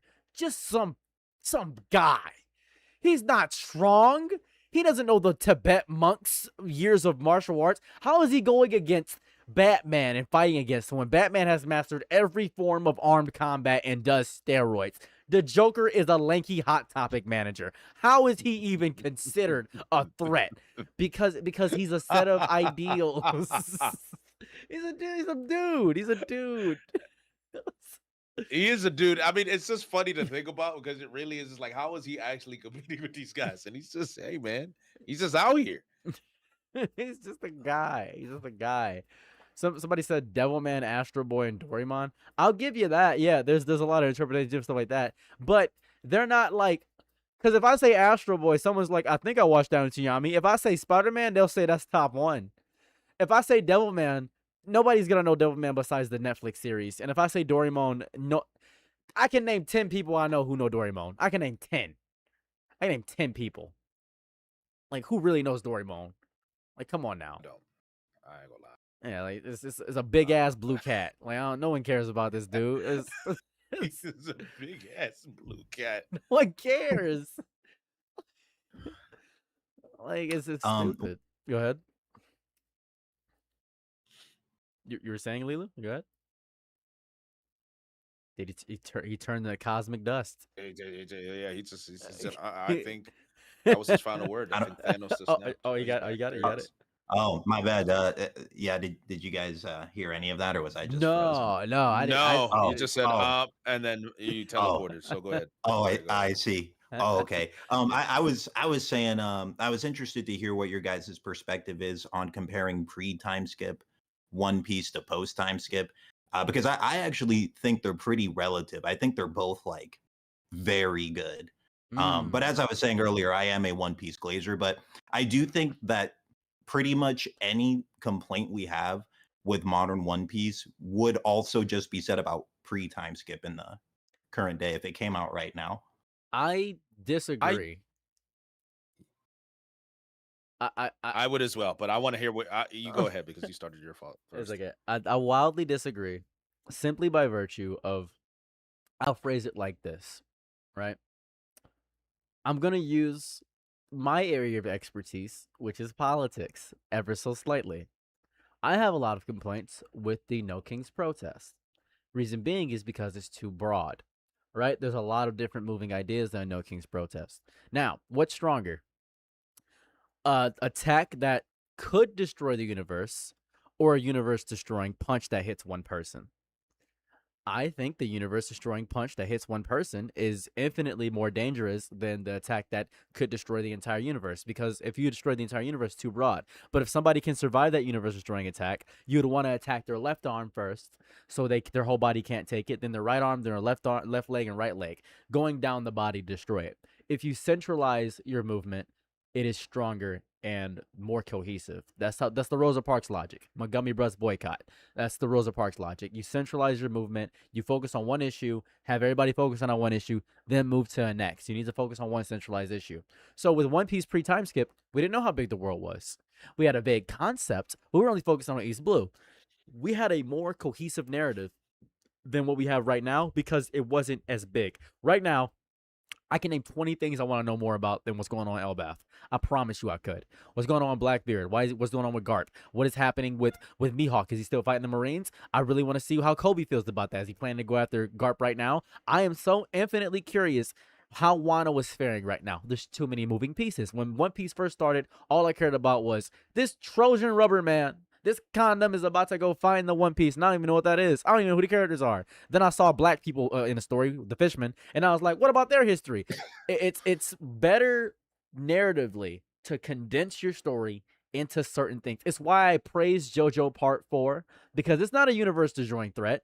It's some nigga obsessed with hands. And I'm like, this is great. This is the best villain of all time. Oh my god, his monologue is ingrained inside of my soul. I think that's better. One Piece is sadly too big for me to give that much of a damn about it at the current moment. I like it. It's great. I'm going to keep up with it. But it's too big for me to care about Luffy. I want to know about Joy Boy right now. I don't care about Luffy. Where's Joy Boy? Bro, Yeah. honestly, that's a really good point. The One Piece lore is actually so immense that there's single pages in One Piece with more lore than entire other series. I would argue that the mural alone has more lore than all of Jujutsu Kaisen. I'll tell you That that one page. you're not incorrect about that, because I don't know who the 8 heavenly generals are at all. Well, Sukuna beat the 8 heavenly generals of the Fujiwara clan. Shut up. I don't know Japanese words. Yeah, I mean, like as I was saying, I am a One Piece glazer, but I do look at the post time skip as immensely impressive. Like the amount of lore that's packed into it is actually phenomenal. I'd argue some of the arcs in post time skip are the best arcs in the series. Um, it's just, and it's like every time I go back and reread arcs in the post time skip, I'm noticing more and more stuff that makes me appreciate the story more. Like how if you go back to Punk Hazard, they just have these like frozen giants. You don't know what they are at all. And now they're being mentioned in the God Valley flashback. They're like referenced there. There's just so much stuff. It's insane. I just think it's incredible, honestly. Jay, you were saying, how do you feel about post and pre-time skip? Oh, sorry if I cut you I guys think off. No, it's I okay. wasn't You're sure. okay. You're okay. We're No, having a you conversation. you didn't cut anybody off. I would Okay. say for me, post. So this is interesting.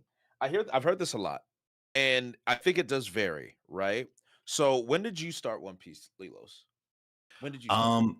Like 23 years ago.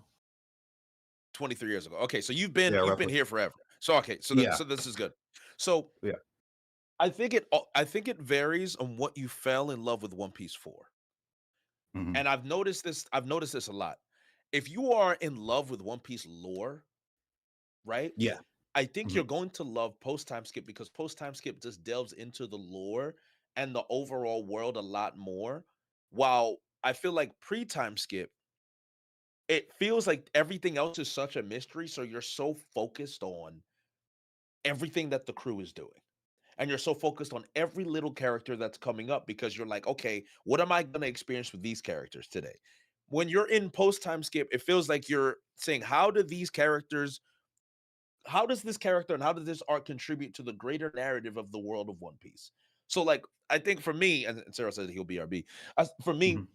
one of the things that I find that I really loved about One Piece, and I'm a very character oriented guy. For any story that I Mhm. read in general, I am character oriented. I'm talking about character arcs, progression. I want to connect with the character. I want to feel their emotions. I want to feel what they're thinking. I want to understand why they think the way they think.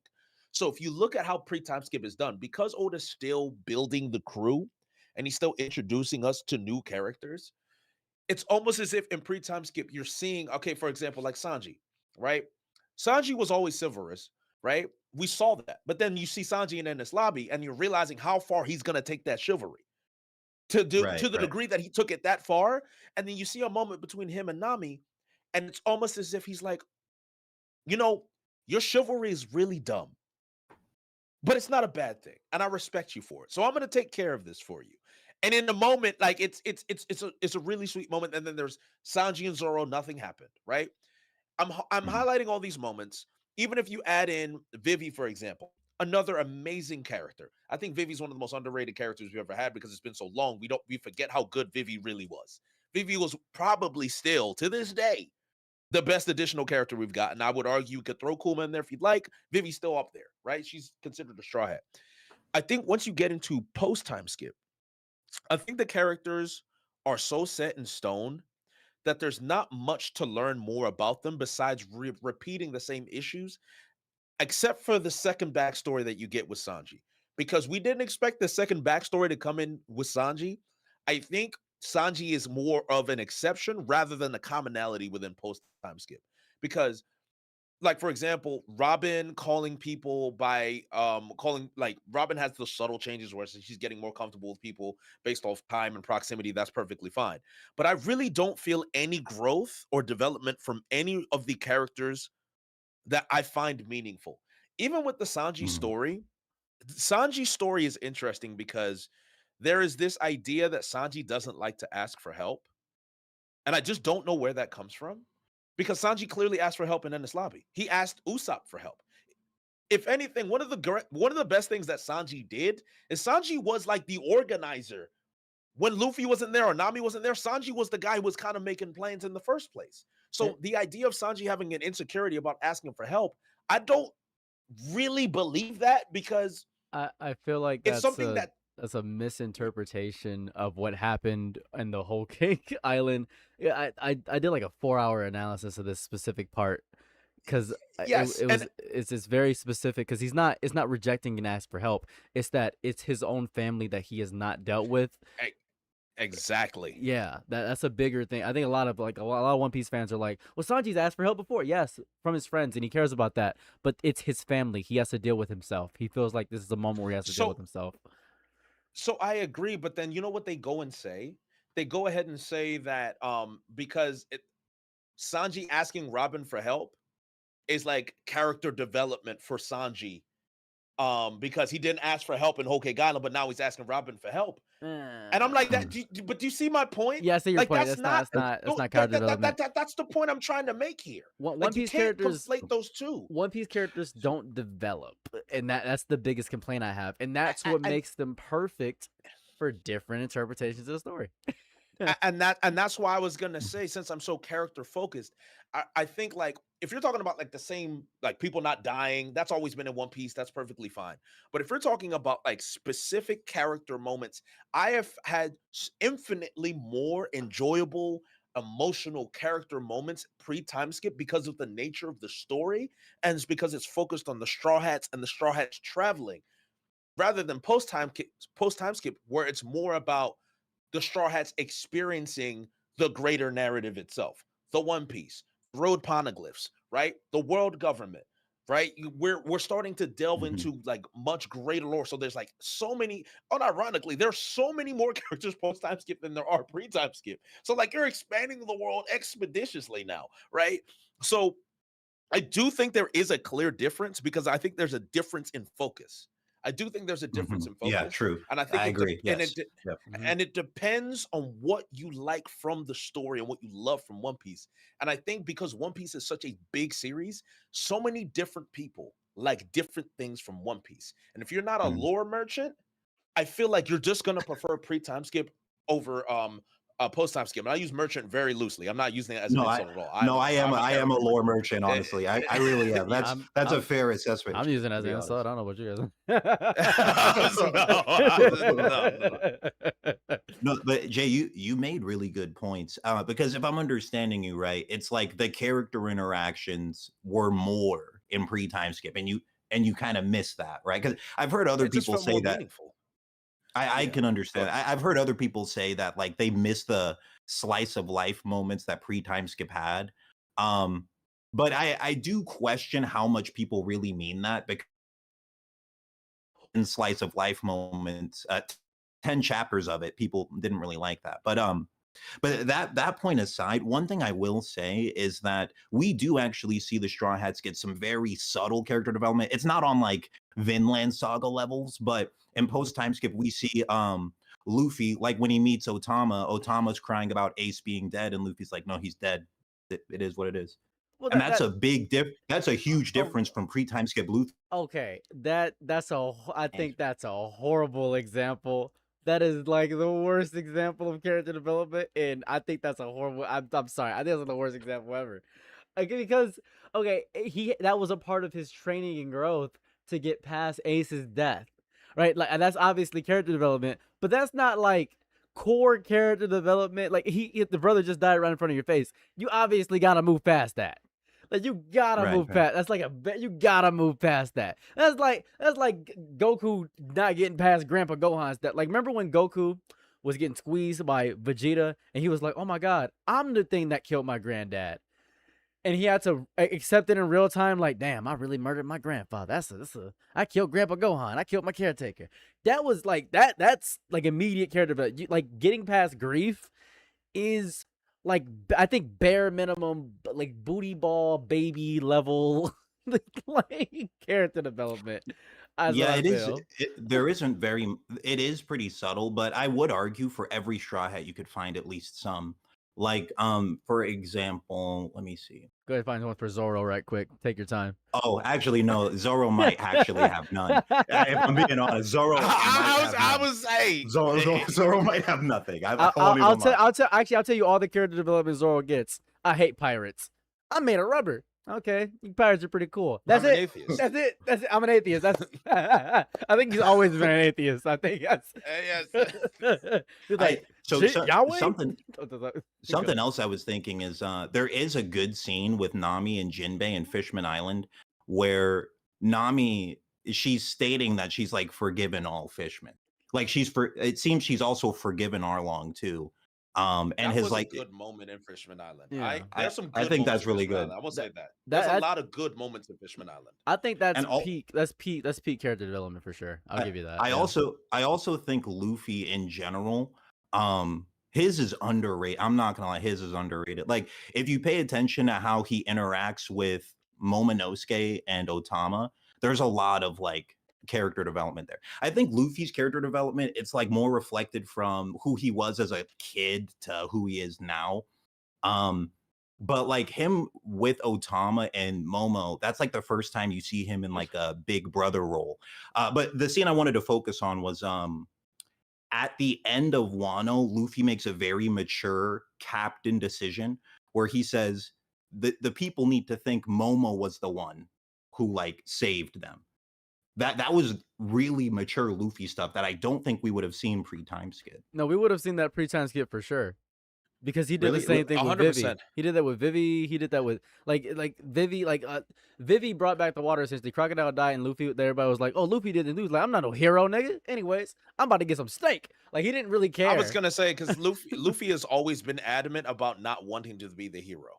Like that is like something that he's always had.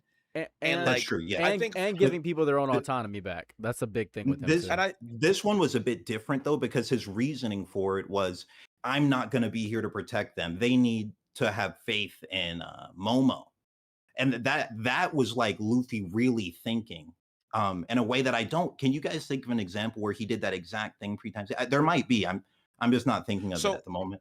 So I would say. So let's clarify. Like, I don't know if I cut out there. No, you good. No, you didn't. Let's clarify character development versus character growth. Okay. I do think development really is just, you could say, adding color. I think it's like Luffy is red, right? And you're adding a little different shade of red in there, but it's still red.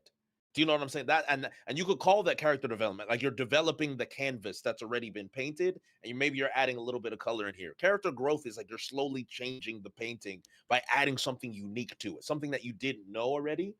And I think with Luffy, I think with the Straw Hats, there's not much character growth with them. I really don't think there's much character growth at all in any of them. And I would say with Nami is one of the rare ones because I think Fisherman Island is absolutely what's the word I want to use?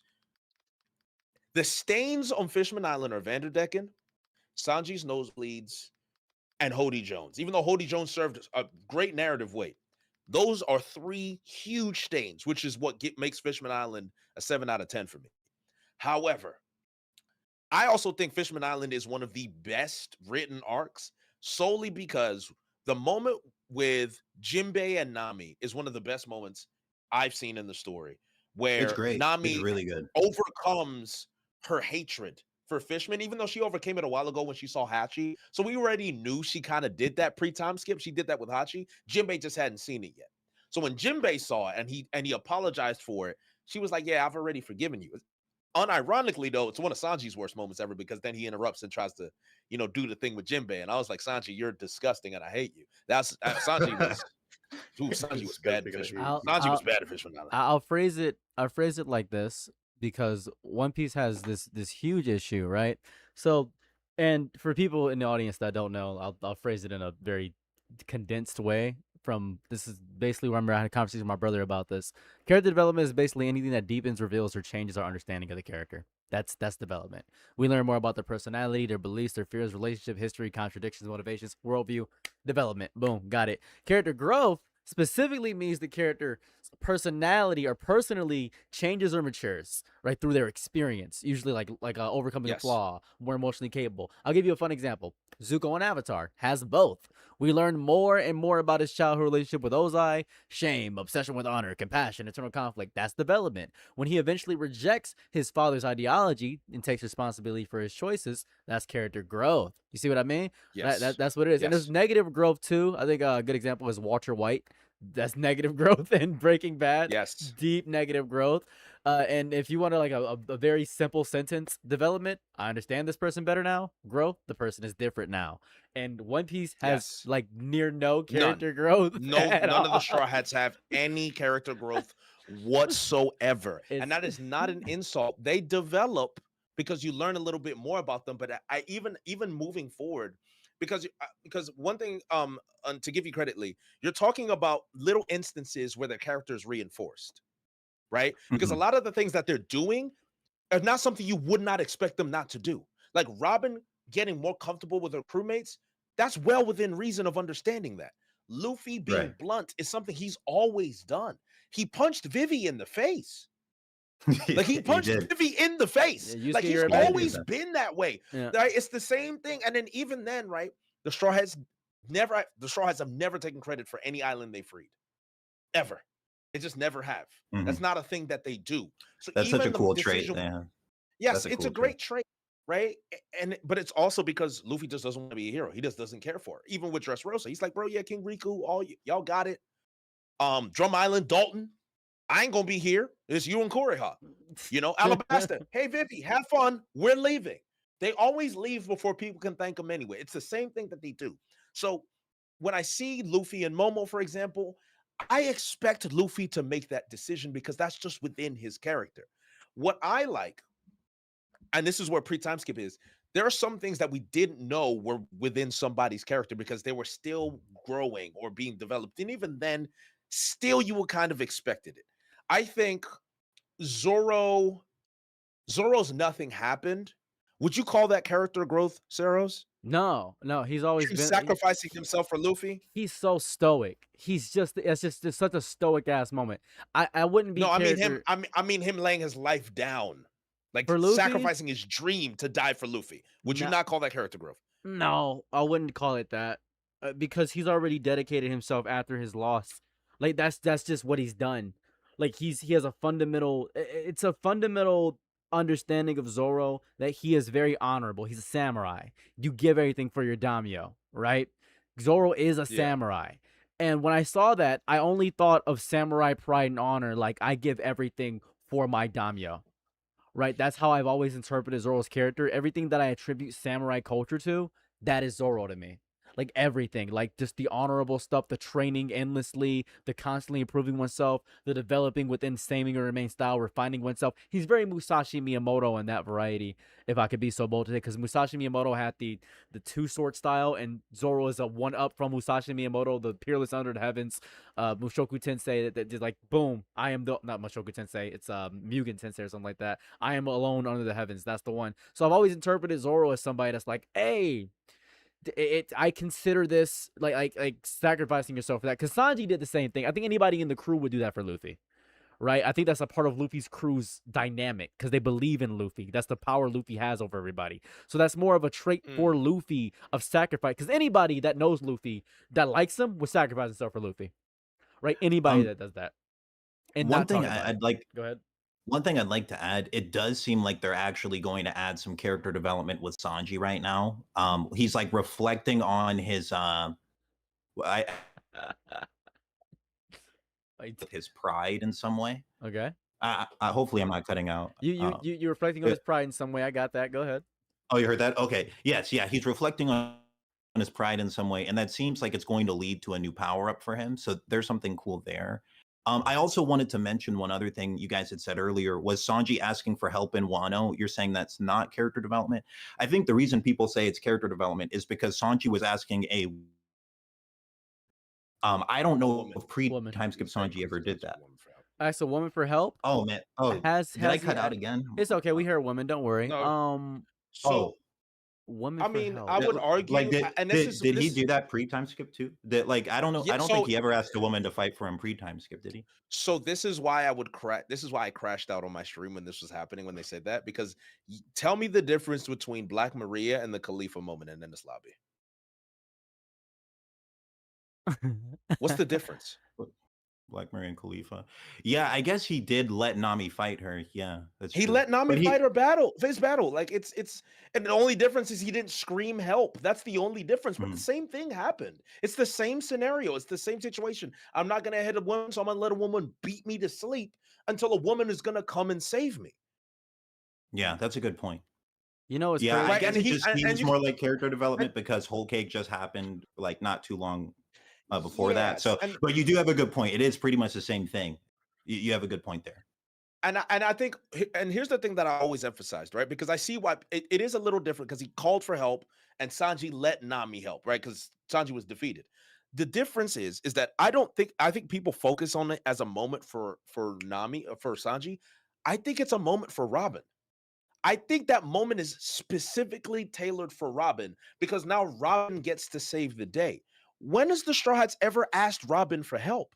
When has she ever been put in the situation No, where that's a she's good the point. one That is a who good actually point. gets to be and contribute to the Straw Hats in a way where she's the hero? They saved That's a me, great so point, now yeah. I get to save you. So I hate it when people try to conflate that moment for Sanji because I feel like they try to take Whole Cake and say this is a confounding on Whole Cake, and I'm like, no, that's not it. That's not a Sanji moment. We've already seen this moment before, right? So instead of being protected, Robin is now the protector. It's a beautiful moment for Robin. I love that moment for Robin. I loved it. I would argue Yeah, I got I agree. angry because we've put Sanji in the same situation where he's got to fight a woman again, and we know he's not going to hit her. So now we just have to watch Sanji get embarrassed and disrespected for hours until a woman comes to save him. And I'm like, we've been here before. But the only difference is we got good moments for Robin. I think it's more about Robin. No, that's it. I had never really thought about that. That is a great Robin moment. He is constantly protected by them. I will also say Brooke, his best moments are all post time skip. Like Oh, Brooke yeah. has had Well, so many good moments. Man, brother And has like no pre-time skip moments. I think immediately upon meeting Brooke, he got separated essentially. Wasn't like Thriller Bart and then yeah, no, he was Sabati. there like one arc. Yeah, he was there did. one arc. There's no like he has no moments besides he like had no one moments. smooth Michael Jackson ass walkthrough. That's like all he's got. Yeah, I would say Brooke, he's gotten a lot of great moments post time skip. And another moment I think that's slept on is Luffy's speech in Udon Prison. That's actually one of my favorite speeches in all of One Piece. It might be my favorite. I'm like he just gets all of these people hyped up who had given up on living. He gets them all hyped up and gets them all to like fight in a war. I'm like, this is crazy. But I'm gonna kill Jason Momoa While You're he's gonna kill poisoned too. Jason Like I love it. Momoa. I love that scene. What I love that scene. You just made me realize something, and I just hate myself for not realizing it. We're about to witness Zoro, Sanji, and Luffy get power-ups. I just realized that. Like we're all of them. Bro, I was saying now. earlier, I want Luffy to get a power up. Like if they say what I'm really hoping, if I could like choose what happens, I want Luffy to just say like, oh, you know what? I wasn't using observation hockey or conquerors. That's why I was getting blitzed. That's why my attacks didn't do that much. I was screwing up. Let me just use my hockey this time. And then he just does better.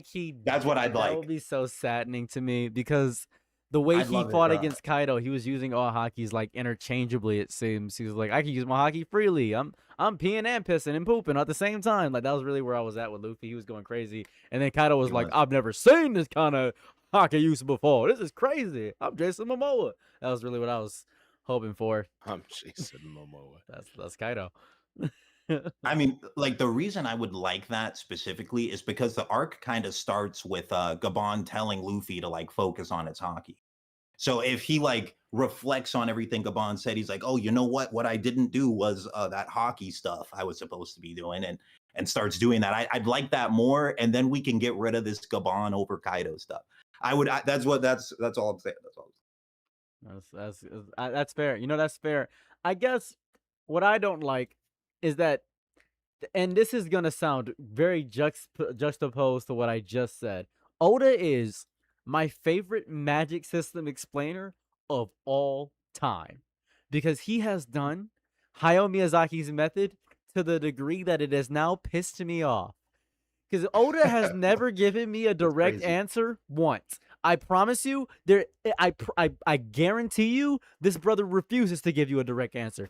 I remember in an interview he said, when we introduce Vegapunk, we're really gonna understand how devil fruits work. This brother said, "All right, so you know how dreams? Yeah, all right. No, how do devil fruits work? Dreams, brother. I'm sorry, it was that it sees devil fruits work because somebody has a dream. Explain it." Nah. It was a bad answer. Yeah, I hated that answer so much. I was like, bro, this told me nothing. This didn't tell me anything. Bro, Sarah, you made such a good point there, because like it kind of goes back to the lore stuff. One Piece has so many mysteries that I have to just not think about half of them in order to like be manga, because like there's so many mysteries that I want to know, but he just won't tell us. No, you know, he'll pop up, be like, "All right, guys, so this is important. On a specific day, on that island, on a specific month, nigga. If you don't start getting specific, it's specific, but on a certain island at a certain place in the East Blue, and you see Dragon looking west. Why is he looking west? He's actually gonna move this time. Nope, back to the east. He ain't moving. Nope. It's not time. It's not time. Sorry, I assume. Why is he always turning east? I don't know. Something important's happening. It's so important to me that Oda never explains anything, because that is the only thing keeping the One Piece community alive. That is it. Nothing else is keeping this community alive besides Oda continually saying a particular event will happen on this day when that man fights this person. That's it. Everything. If Oda gave answers, One Piece would be dead. I guarantee you. Nobody would read One Piece if he gave answers. Everybody's watching One Piece simply because Oda is so damn vague.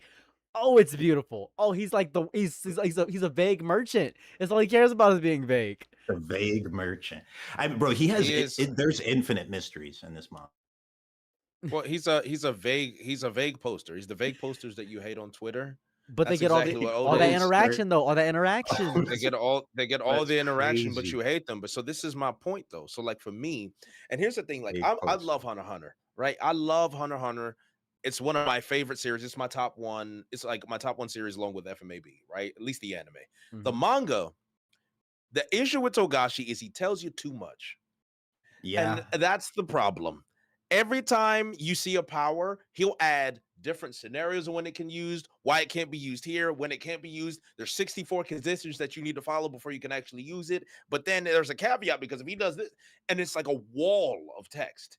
And in my mind, I love the story, but then I struggle because I'm like, you are overstimulating my brain so much that I actually have to go to YouTube to like hear what they said, to see what other creators have said and be like, okay, so I thought that too. Okay, good. I'm not crazy. Like, I'm not insane, right?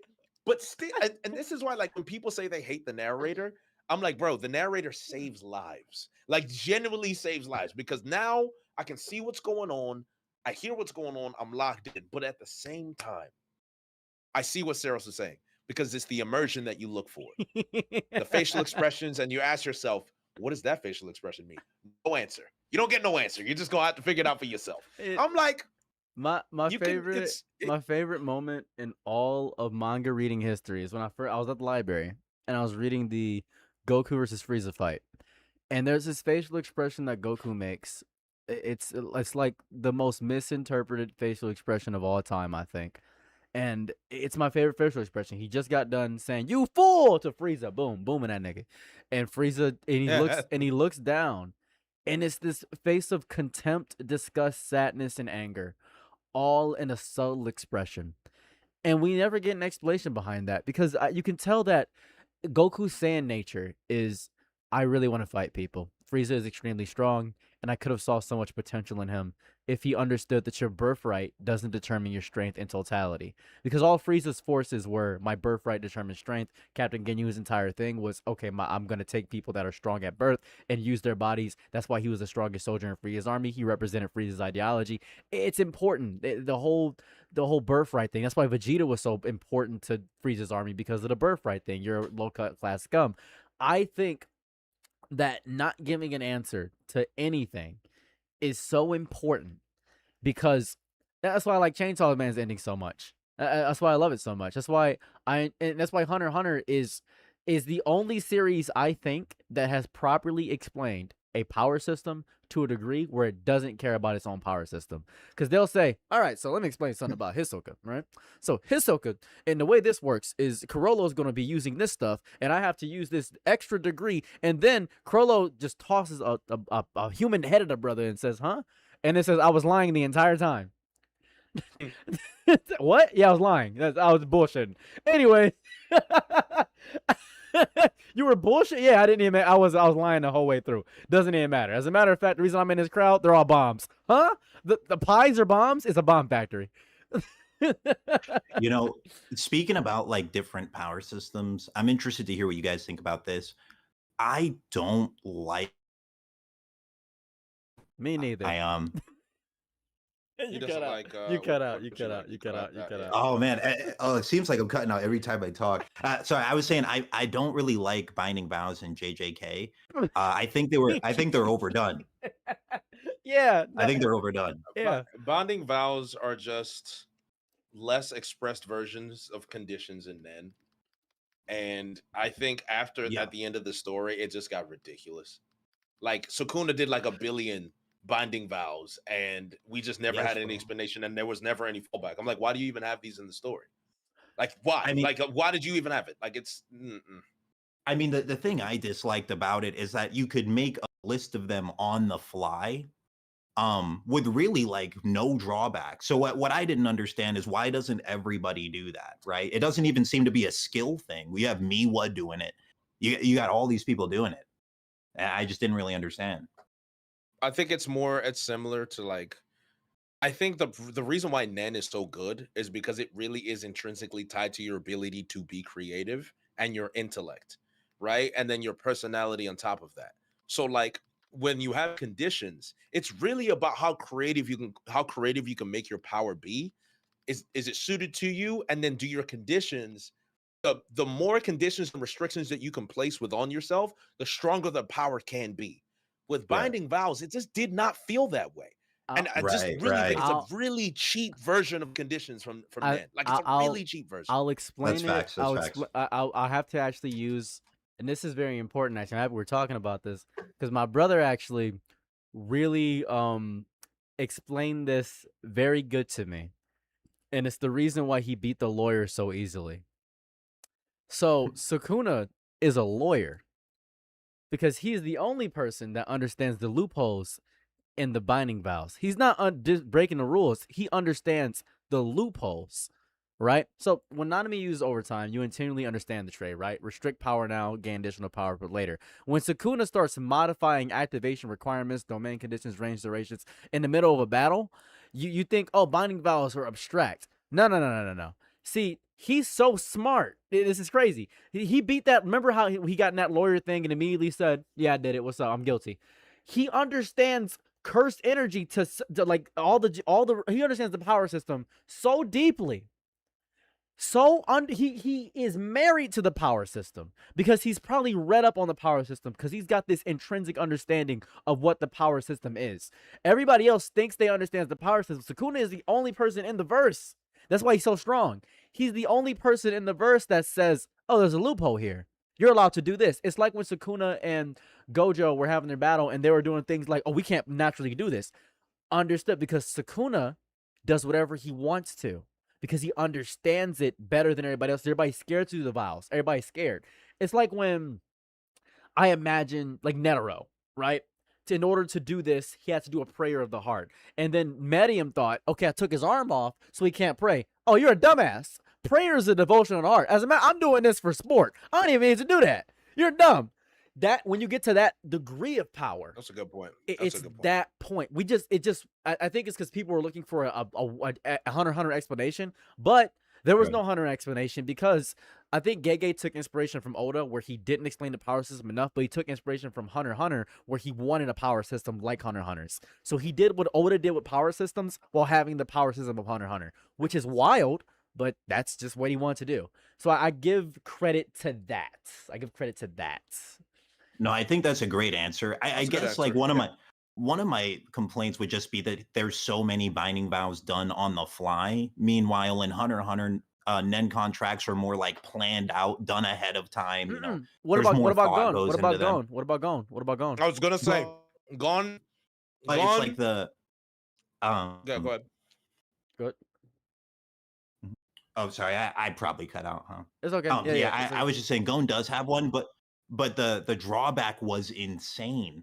You know, like the one time we see someone make a conditional Nen on the fly, he pretty much dies, loses everything. That's but like in JJK, stupid. it's like, well, that's because he doesn't understand the rules. He's an idiot. Gun is objectively an impulsive idiot, and he has no moral compass at all. True. Like True. The entire plot of people are like, Gon's a good character. He's a good natured character. Incorrect. Gon is inquisitive. This is okay. So you're stealing my video. What? Stealing my video. Oh, because I want to talk about. Okay, no. Hold on. This is perfect. Because no, but it's not. You're stealing my video. But I really want to talk about Gon and Khmer Amp, because I was really looking at it, and everyone thinks Gon is this amazingly good person, and he is. But it's also not. He is an amazingly naive child. That's what Gon is. He's just a naive child, right? And like, he has a moral compass, because he does, right? Because he hates the idea of killing people, right? He hates I don't know about that. the Phantom Troop. He got angry at the Phantom Troop because they didn't have an answer for why is it so easy for them to kill people. So I disagree with that. Okay. What I will say is, I don't think Gon has ever been challenged in his life until Chimera. I think the situation with Kite and the ants, and now mind you, it shocked everyone else, but Gon's immaturity finally shone true, because his immaturity had been highlighted throughout the entire story. You remember in Greed Island with Susagera? Oh, where he was like, I don't care about my and he arm. said, yes, and he said, I want to fight. No, not even that. Do you remember when Genthu first challenged them? Yeah. And Gon was like, I'm right here. Come fight me now. And then they stopped him.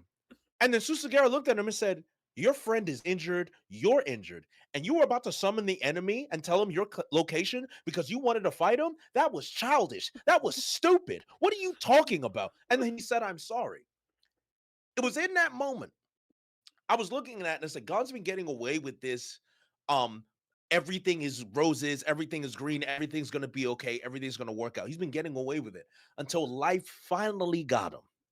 And it got him in Chimera, where he thinks, okay, I have all this rage, I have all this anger, I'm gonna let it out, I'm gonna kill these ants, and it's gonna be great, until he sees an ant actually care for someone else. And he ends up saying the worst thing you could ever say to his best friend, because what he said was not a light thing.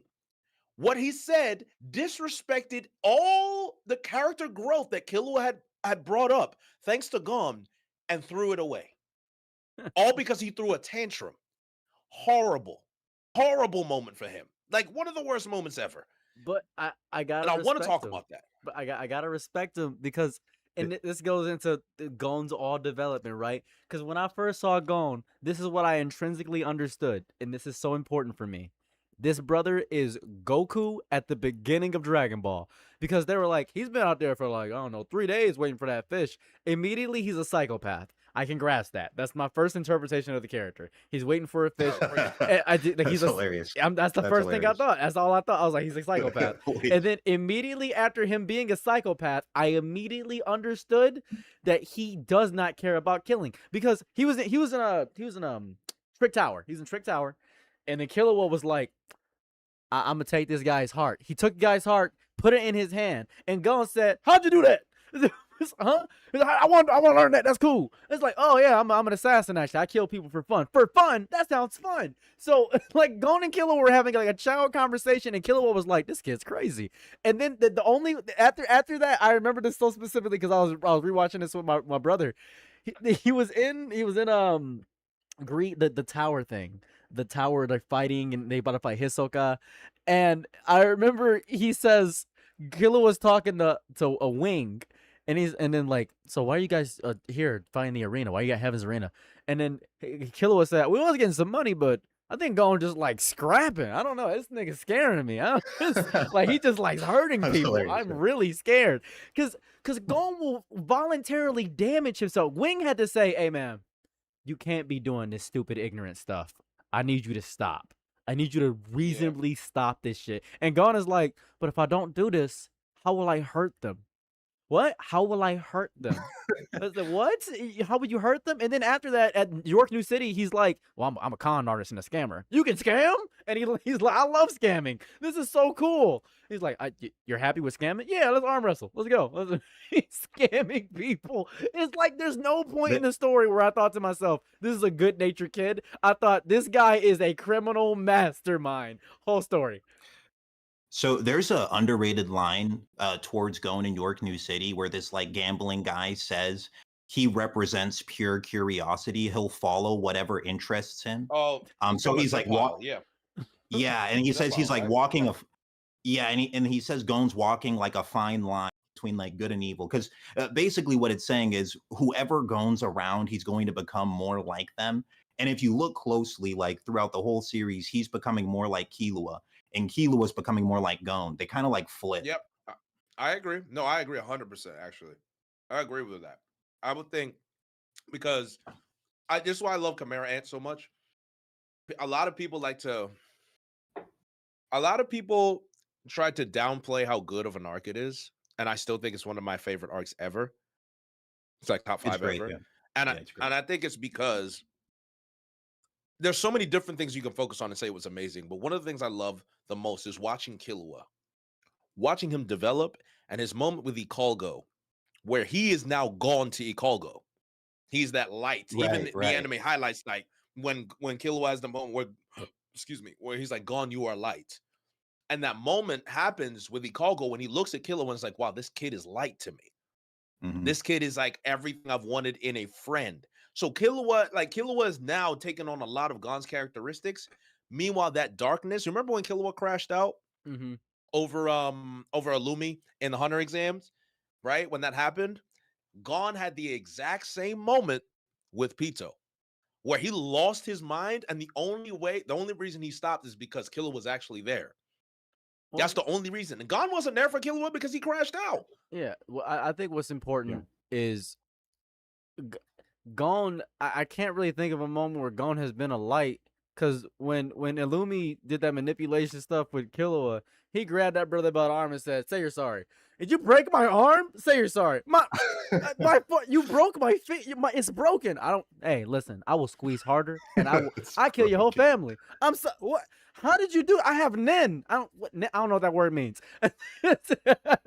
It's crazy. I mean, he's a psychopath. He is. Have you guys ever thought that everything bad that happened to Gon in the Chimera Ant actually Jing's fault? Because he literally just sends him there. No. Like, I mean, he didn't have to go through any of that, because if Jing was just like a normal person, Gon and Killua would have been sent to Jing.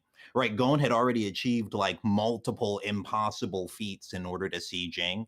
And Jing's like, no, that's still just not good enough. Go to the Chimera Ant Arc and get traumatized real quick. Well, I'll say this. So he was following his old hunter pass. That was the reason why he went to the island. He's following the old hunter pass and he went to Kites. And I think what's important to remember is Gon and Ging are the same exact character. I hate to phrase it. I was just gonna say that. Yeah, I hate the same person, and Gin is not a good person, and he's never even portrayed himself as a good person. And Gon is obsessed with that. Gon is like, I know my dad's a piece of garbage, and I love it. He's so adventurous.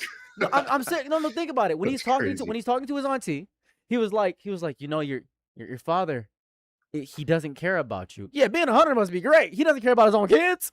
I want to be just like that, huh?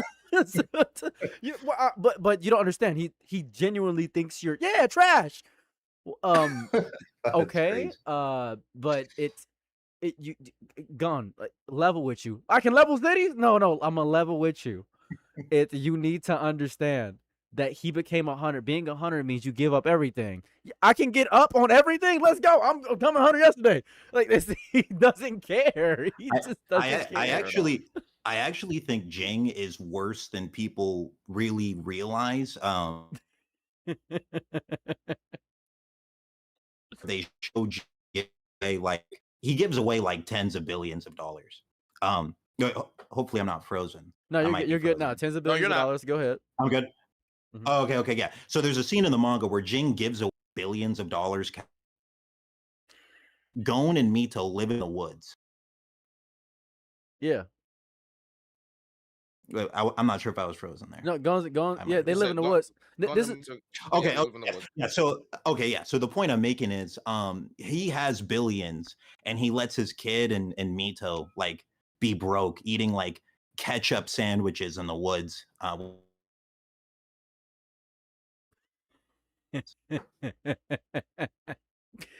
Well, I don't think that's. Yeah, go ahead. I'll phrase it like this, right?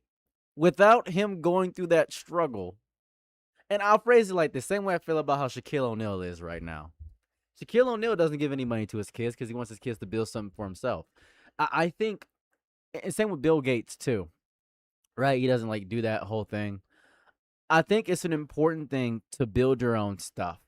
I think Ging wants Gon to build his own stuff. You can't be a Nepo baby, because I'd hate Gon if he was a Nepo baby.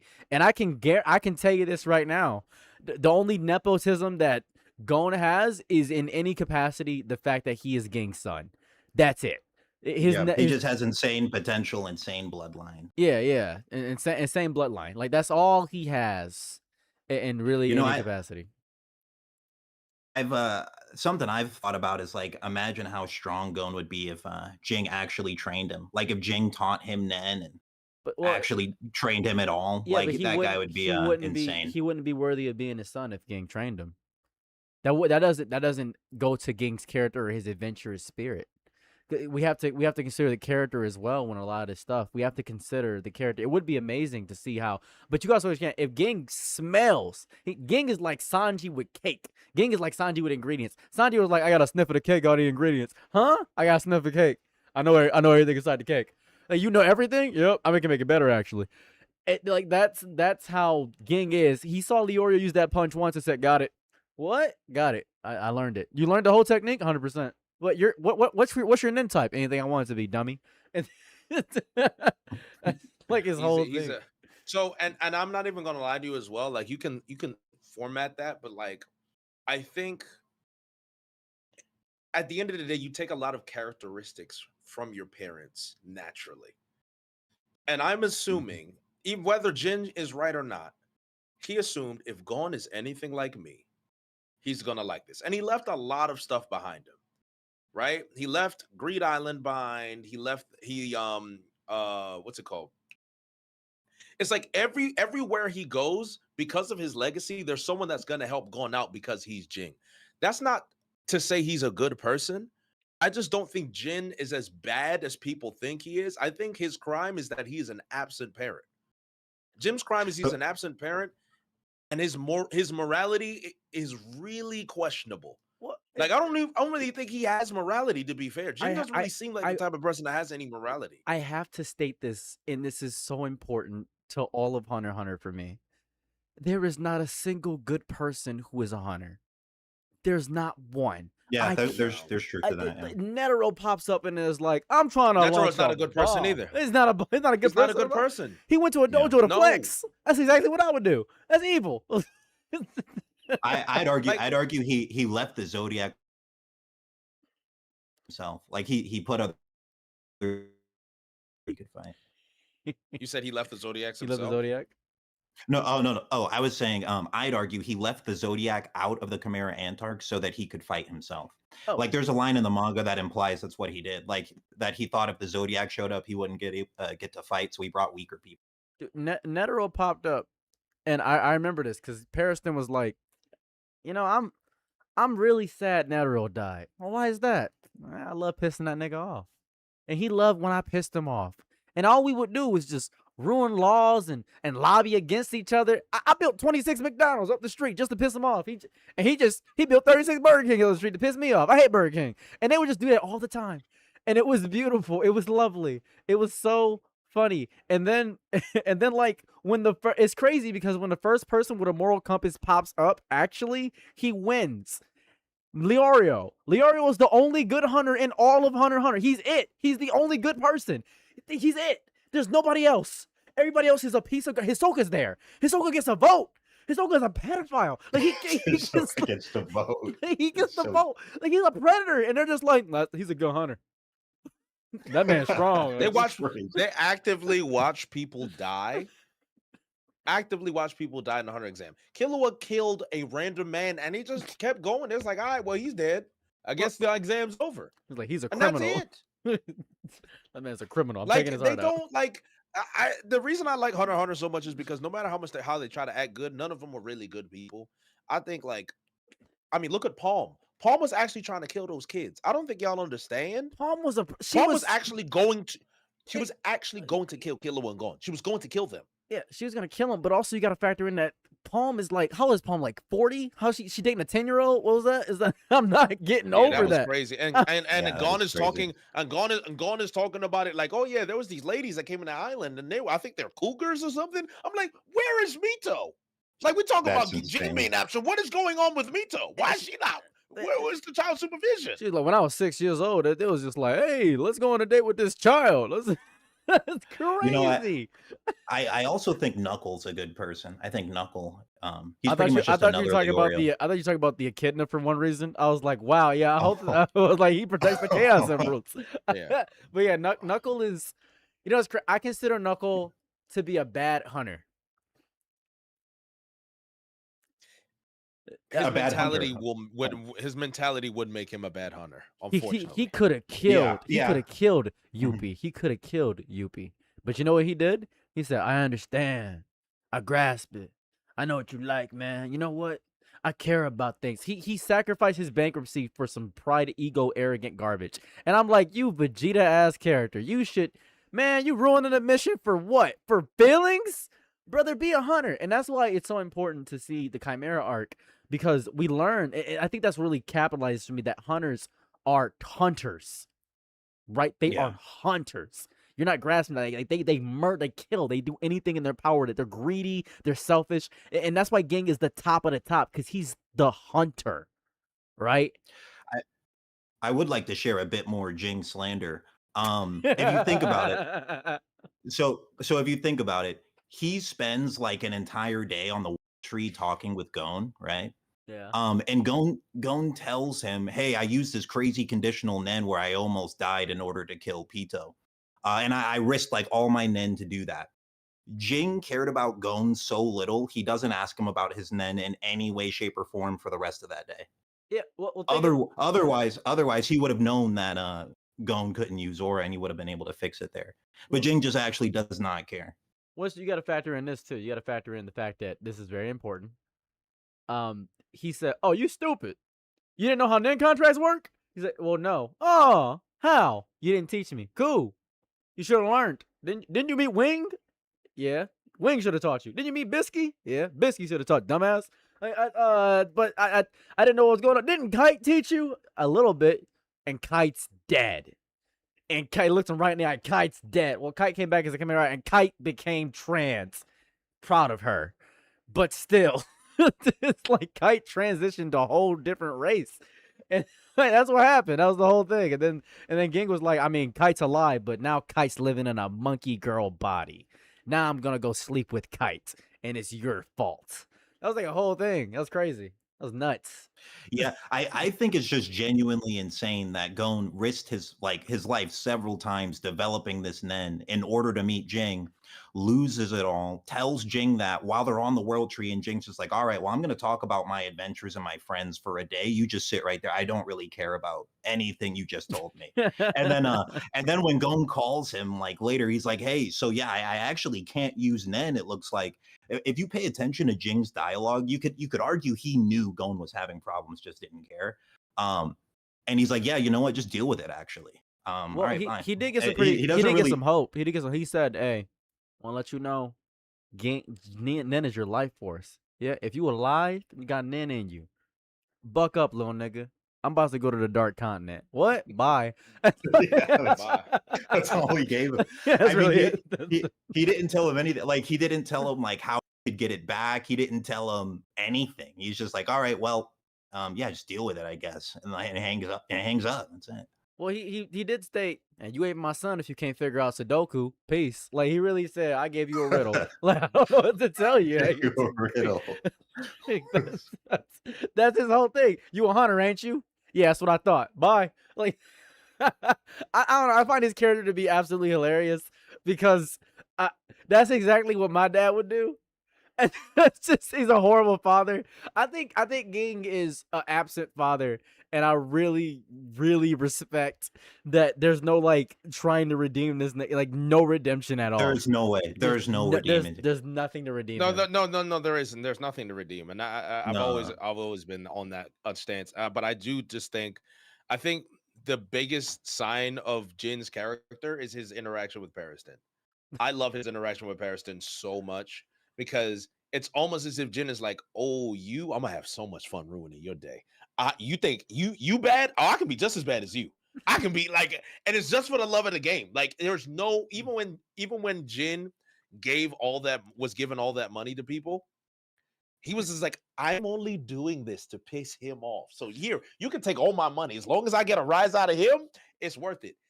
I think Jin might be the pettiest man ever. I think he's the pettiest hunter. I think he is the pettiest hunter ever. It doesn't even come I agree. close. Yeah. He's so petty.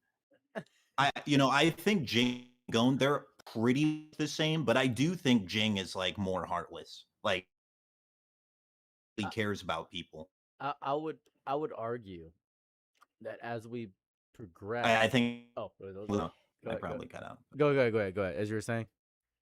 Oh, I'm sorry. I was just saying. I think Jing is a bit more heartless than Gon. I think they're similar, but I think Jing's more heartless. I would argue that as we progress, if we progress on the story, because I don't know, my goats got back cancer at this point. But I would argue as we progress in the story, we will see, at least from what I really hope, that Gon just becomes an irredeemable piece of human trash. And I really hope we get to that. I want him to be how I feel about Beerus, right? Because to me, I think Gon is a force of nature. Is a hurricane evil, you might ask? Is a tornado evil? No, it just does what it do. If a tree falls and kills your mom, is the tree evil? No, it's the tree. It fell. I want Gon to be that, an undeniable force of nature, because that's what I think Ging is. He's an undeniable piece of human garbage. I appreciate him, and I just think it's funny. I have I think it's funny. Well, it's important to me because I keep seeing these stories where I'll give you a perfect example. This is my favorite example. Megatron's my favorite villain because Megatron popped into the series and said, "Oh, I'm killing you. What's your motivation?" Boom, and punched him. Like that's Megatron's motivation, is that he hates it. He just he cares about his people more than anything. It's crazy. We need pure villains. I don't want like he has a tragic backstory where he is incorrect. This is Captain Pollution. He hates the Earth. I love Captain Pollution. He's the opposite of Captain Planet. That's my favorite villain kind of. It's just notoriously evil just for the love of the game. Like it's almost comically evil. Comically. It's disgusting. It's funny. I love comically evil villains though. Those are my favorite villains ever. Yeah. Because it's just like, bro, why do you like him? He's just evil. That's it. He's just a bad guy. That's Someone said, "Am I a Horty Jones fan?" Horty Jones is not a villain. That man is trying to be Malcolm X. It's like if Riley from the Boondocks tried to be Malcolm X. That's Horty Jones. I don't like him. That's who that. That's a crazy analogy. That's exactly what it. crazy That's to exactly. hear. Fisher Tiger That's was so Malcolm X. crazy. Fisher Tiger was Malcolm X. That's who he was. And Jinbei is Martin Luther King. And then Horty Jones popped up and was like, yeah, I want to be just like Malcolm. Like, that's stupid. You're Oh an my idiot. Like, Riley Freeman. that's the exact comparison. Lee Jones. He's a stupid character. He's garbage. He's just garbage. I'm okay. So on that note, I do have to go. Okay. I've extended it further. I've got work in the morning. So I I do have to too. wake up on time. Yes. Thank you guys so much for being here. I appreciate the conversation. Thank you guys so much. Thank you guys for everybody for being in the chat. And I hope you guys have a lovely day or night wherever you're at. And that is the end of the stream. Bye. Thank you, everybody. Boom, boom.